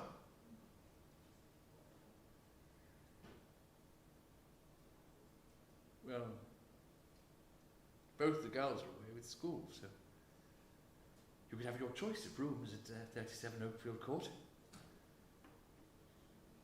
June 1st, 1956. Dear Frank, Brian introduced me to Kenneth Graham's Wind in the Willows, and I have to have it, with the Shepherd illustrations. But don't mail it. Keep it for me until September. And then mail it to the new address below.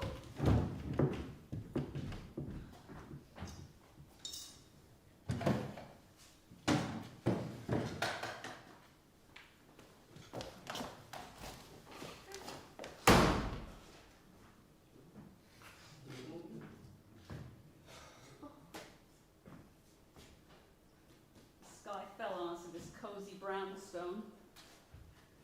We got eviction notices last month. They're renovating the building.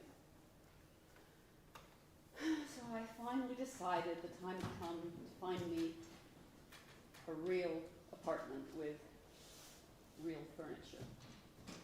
So, in my right mind and shaking all over, I went to a construction site of a new building going up on 2nd Avenue. And signed the lease on a 2.5 bedsitter that isn't even there yet.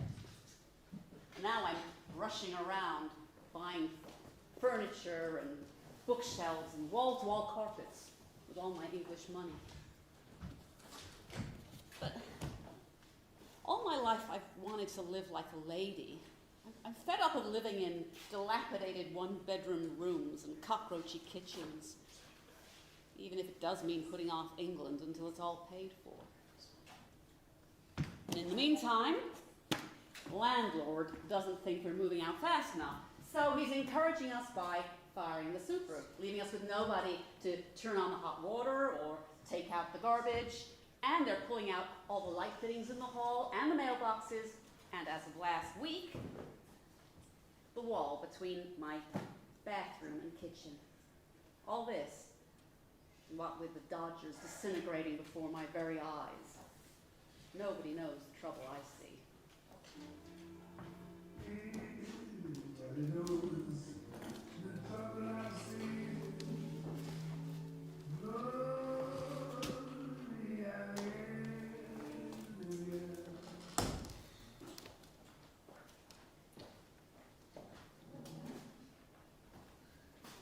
May 3rd, 1956.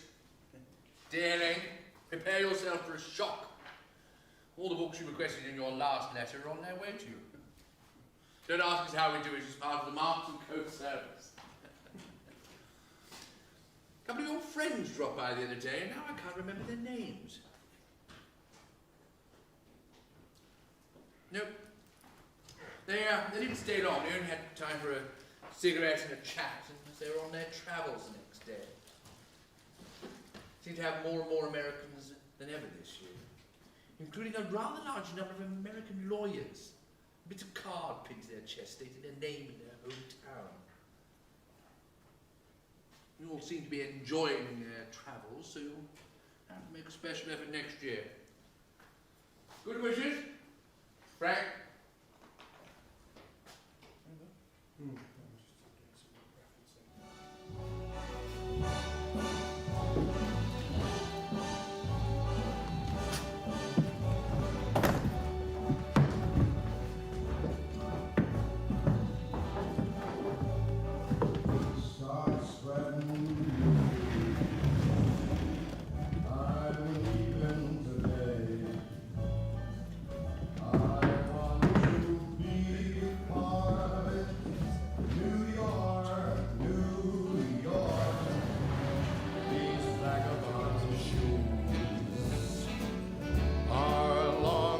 Stray right through the very heart of it, New York, New York. I want to wake up in a city that doesn't sleep. And while I'm king of the hill, above the heat.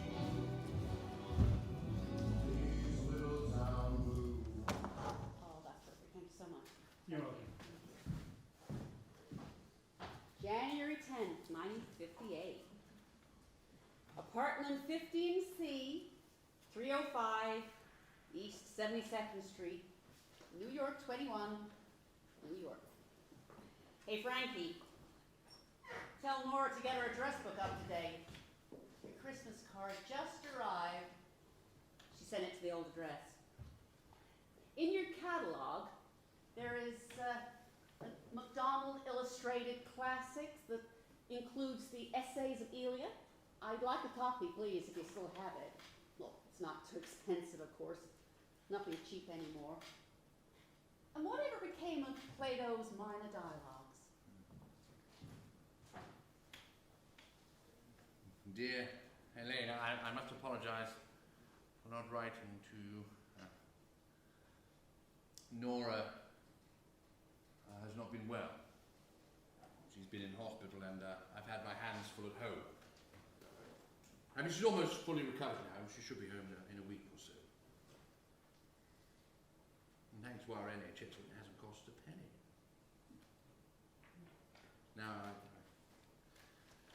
I do need to apologize, because 2 days after offering your friendly shorter English dictionary, a gentleman came in and bought it whilst my back was turned.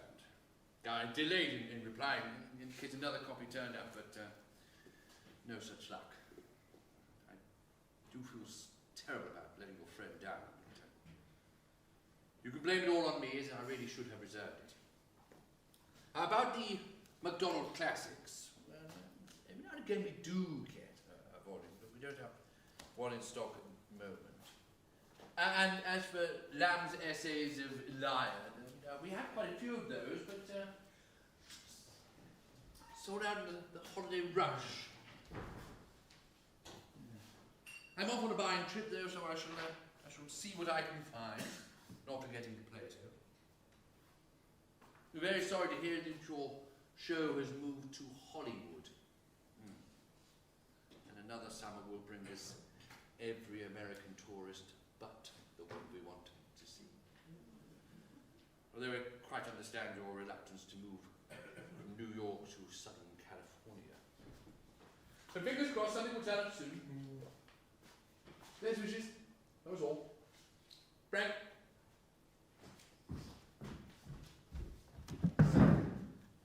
I write to say I have got work. I won it. I won a $5,000 contract from CBS. It's supposed to support me for a year whilst I write American history dramatizations. I'm starting with a script about New York under 7 years of British rule. And I marvel how I continue to address you in a friendly and forgiving fashion. Your behavior over here from 1776 to 1783 was simply filthy. Do you have such a thing as a modern version of the Canterbury Tales? I keep having these gilts that I've never read in Chaucer. Regards to Nora and the girls. Anything they need, let me know. Dear Helene, thank you for your kind offer, but there really is absolutely nothing that we need. We're delighted to hear that you are oneness granted working again. We're prepared to be open-minded when it comes to your choice of subject matter, although it has to be said that until one of the inmates here read your letter, they never realised that England had ever owned the States.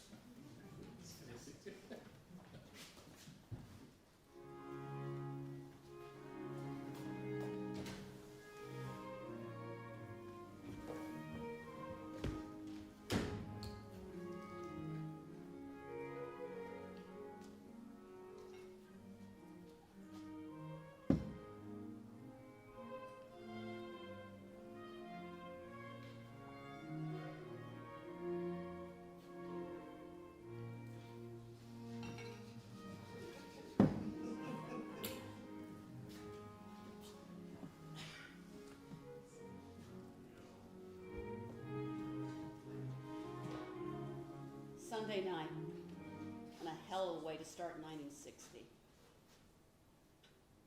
I don't know, Frank.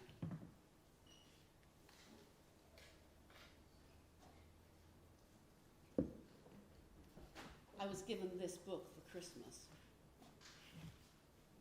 It's a giant modern library book. You ever seen one of those? It's less attractively bound than the proceedings of the New York Assembly, but it weighs more. It was given to me by a gent who knows I'm fond of John Donne. The title of this book is The Complete Poetry and Selected Prose of John Donne and the Complete Poetry of William Blake. The question mark is mine. Will somebody please explain to me what these two boys have in common? Except they were both English and they both wrote. I read the introduction, figuring that might help explain it. The introduction is in 4 parts.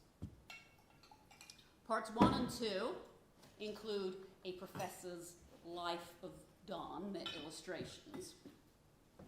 And part 3 starts, and God knows I quote, when, as a little boy, William Blake saw the prophet Ezekiel sitting under a tree amid a summer field, he was soundly trounced by his mother. The back of the Lord God or the face of the Virgin Mary, all right, but who the hell wants to see the prophet Ezekiel? I don't like William Blake anyway. He swoons too much. It's John Donne I'm writing about. Oh, I'm being driven clean up the wall. Frankie, you gotta help me. So, here I was, curled up in my armchair, so at peace with the world, with something old and serene on the radio, Corelli or somebody, and this thing on the table, this giant modern library thing. And I suddenly thought, I am going to read the 3 standard passages of Sermon 15 out loud. You gotta read John Donne out loud, it's like a Bach fugue. Would you like to know what I went through in an innocent attempt to read 3 contiguous, uncut passages of Sermon 15 out loud? Okay. You start with the modern library book. You locate Sermon 15. And there it is. Excerpts 1, 2, and 3. You read out excerpt 1, and then you find that they deleted Jezebel. So, you go and get Don's sermons, selected passages, Logan Pearsall Smith, where you spend the next 20 minutes locating it, because in Logan Pearsall Smith, it is not Sermon 15, Excerpt 1. It is passage 1 to 6, All Must Die. You find it, and you see that they deleted Jezebel too. So, you get complete poetry, selected prose, none such press, but they didn't include Jezebel either. So, you get out the Oxford Book of English Prose, where you spend another 20 minutes locating it, because in the Oxford Book of English Prose, it is not Sermon 15, Excerpt 1, nor yet 1 to 6, All Must Die. It is passage 113, Death the Leveler. Jezebel is there. So you read it out loud, and you get to the end of it, and you find that they didn't include excerpts 2 or 3. So you go back to the other 3 books, provided, of course, you had the wit to leave them open at the right pages, which I did not. So break it to me gently. How hard is it going to be to find the complete sermons of John Donne? And how much is it going to cost?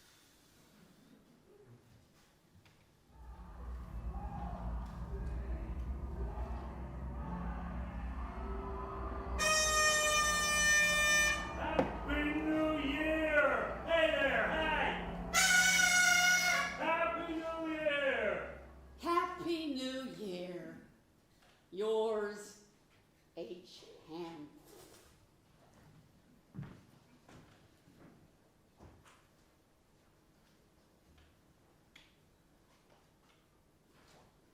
March the 5th, 1960. Dear Helene, I'm sending off to you today the Burnshaw Ellen Terry correspondence. It's not a very attractive volume, but it is quite a popular book, so I thought I'd better send it before we lose it and not find another copy. The price is approximately $2.85. $2.85, and you have credit with us of just 25 cents. Now, about the Donne sermons. The only way to get hold of a copy of the Donne sermons is to buy the complete Donne works, which stretches to over 40 volumes, and would be very expensive if in good condition. Everyone here joins me in hoping that you had a good Christmas and New Year with Jezebel and the giant modern library. Yes, Nora joins me in sending best wishes. Sincerely, Frank. Dear Frank, Monsieur de Tocqueville's compliments. He begs to announce his safe arrival in America. It's a beautiful book. Can't even call it second-hand. The pages aren't even cut. Oh, did I tell you I found the perfect page cover? It's a pearl-handled fruit knife. My mother gave me a dozen of them. I keep one in the pot on my desk. Maybe I go with the wrong kind of people, but I'm never likely to have 12 people all simultaneously sitting around eating fruit.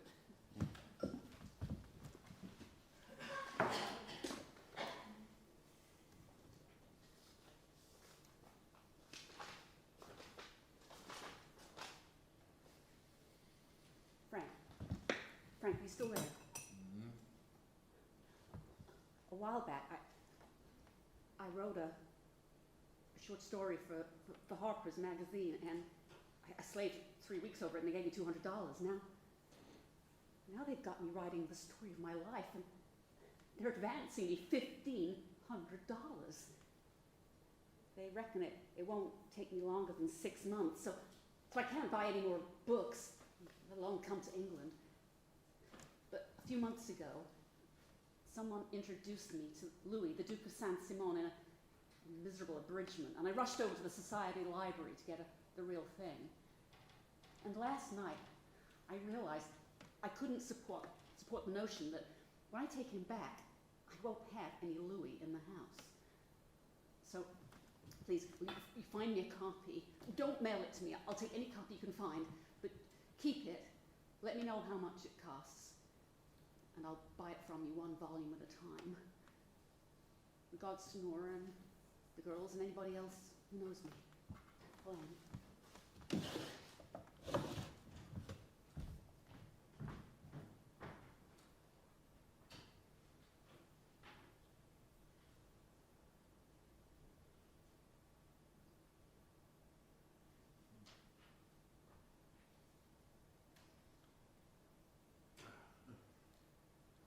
Dear Helene, it just so happens we have in stock the memoirs du Duc de Saint-Simon. Stretches to 6 volumes.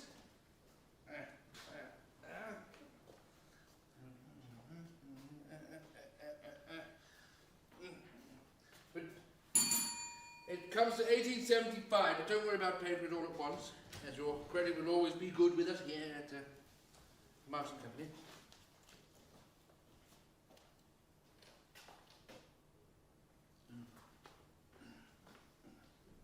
Thank you. Still hope to see you over here one of these days. Love from us all.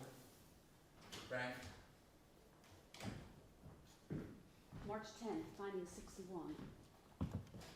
Enclose, please God, please find, $10 bill. Better get there. Not many of these float in here these days, but Louis wanted me to get him paid off. I'm having trouble with my bank. You know, nothing infuriates me more than those friendly, folksy ads you see on TV and in magazines. Every bank I've ever been into is about as folksy as a cobra. Frankie, I'm gloomy. I read a casual description of Hazlitt, by Hazlitt of London, and I was suddenly overwhelmed with this wave of longing like homesickness. I had to put the book down. I want to see London, like people want to see home before they die. And Oxford.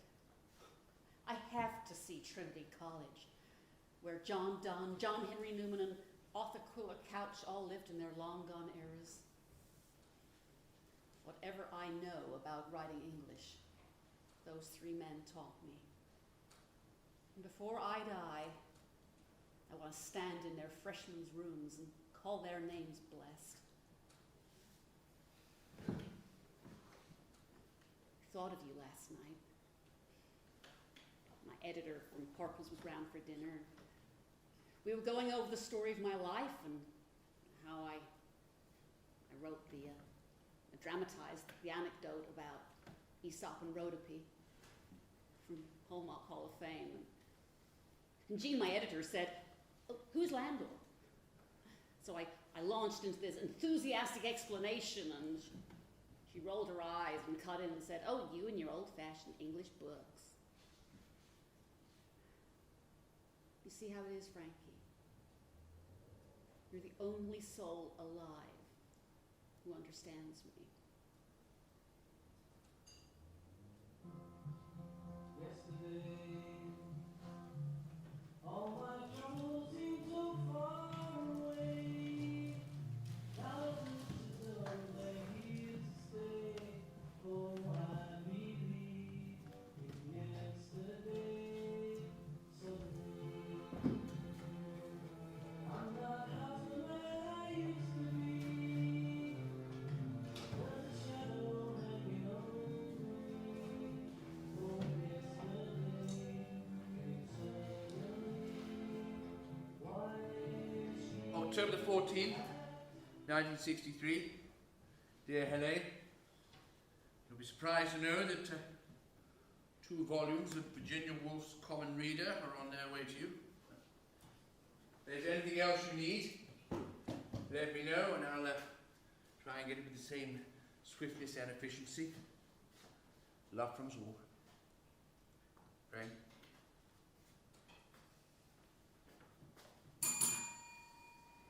Oh, P.S. Some time ago, you asked if I could find you a modern copy of Chaucer's Canterbury Tales. Well, I came across his little book the other day. It's not complete by any stretch of the imagination, but it's a cheap book. So we're selling it off. It appears to be quite a scholarly edition, and if it whets your appetite for Chaucer, then I'll see what I can do. All right. That's enough Chaucer made easy. I'm glad I read it. I liked reading about the nun who ate so dainty she didn't drip grease down her front when she was eating. But I can't make that claim when I eat with a fork. There wasn't much else that interested me, really. It's just stories. Now, if Chaucer kept a diary of what it was like to live as a clerk in the palace of Richard II, now that I would learn Old English for. No, it was just some slob's version of what it was like to live in the time of Oliver Cromwell. Only the slob didn't live in the time of Oliver Cromwell, so how the hell does he know what it was like? If you want to know what it was like to live in the time of Oliver Cromwell, you just have to flop on the sofa with Milton on your pro, and Walton on your con, and they'll not just tell you, they will take you there. The reader will not credit that such things could be, Walton says somewhere or other, but I was there. I saw it. That's me. I'm a great lover of I was there books. I enclose $2 for the Virginia Woolf, which leaves me with a credit of 65 cents, which is the largest credit I have anywhere else. Regards to Megan and Cecily. Did you ever hear from them? Dear Helene. Ooh, not heard from Cecily in quite some time. Megan Wells moved out to South Africa. Came back after a year. Just stayed long enough in time for us to say, I told you so, before trying her luck in Australia. Yeah, excellent. I've just managed to get my hands on a copy of E.M. Delderfield's Diary of a Provincial Lady, which I'm sending off to you today. Yeah. Seem to have more and more American tourists than ever. And hordes of young people making their pilgrimage to Carnaby Street. Yes. We all watch it from a safe distance. Although I have to admit, I rather like the Beatles. If only their fans wouldn't scream so. Yeah, we're all still here. Older, busier, no richer. Nor the girls said they love. Right.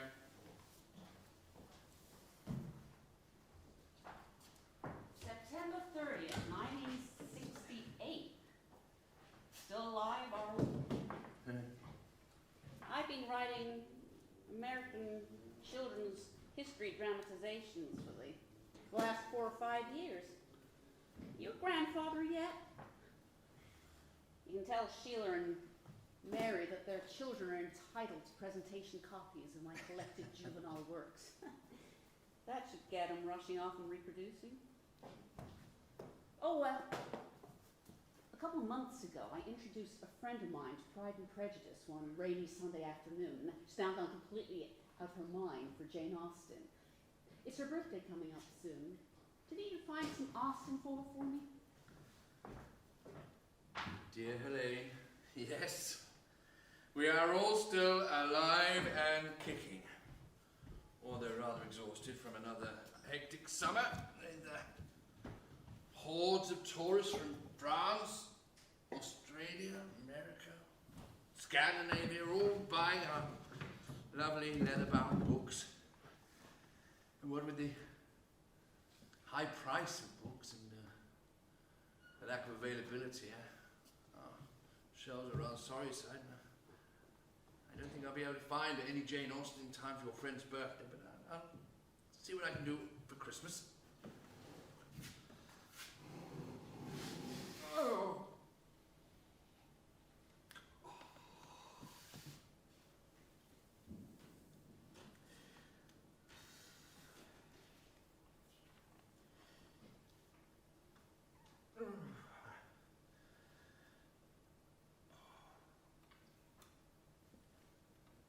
Nora and the girls are fine.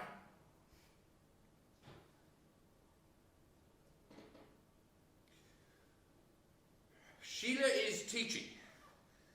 And Mary is engaged to a fine young man. Although there is no hope of them getting married anytime soon, as neither of them has any money. So Nora's hopes of becoming a glamorous grandmother are receding fast.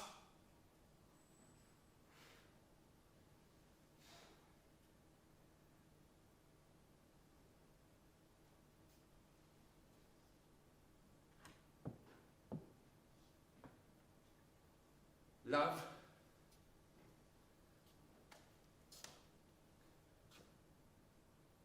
Frank.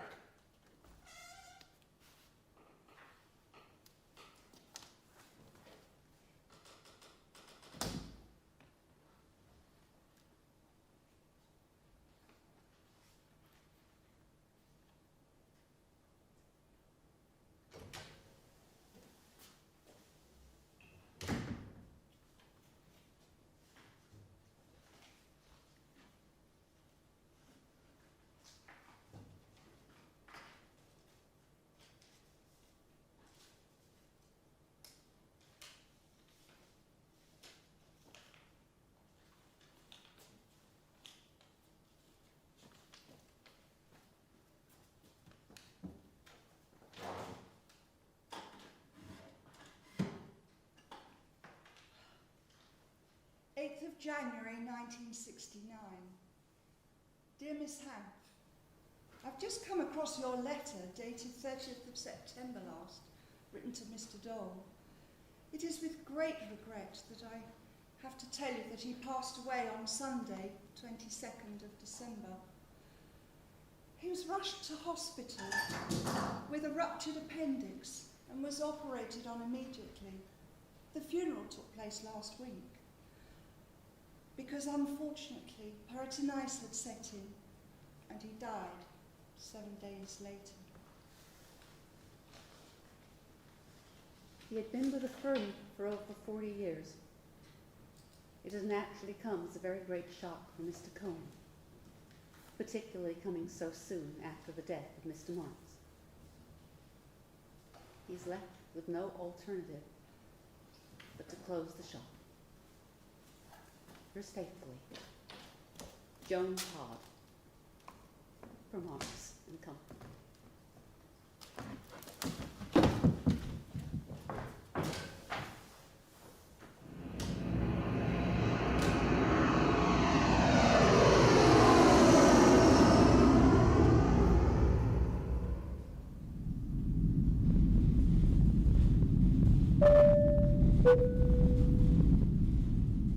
Ladies and gentlemen, this is the captain speaking. We will be landing at Heathrow Airport in approximately 10 minutes. Would you kindly fasten your seatbelts, bring your seats to the upright positions, and observe the non-smoking signs? We hope that you enjoyed your flight and that you will fly with us again. Thank you.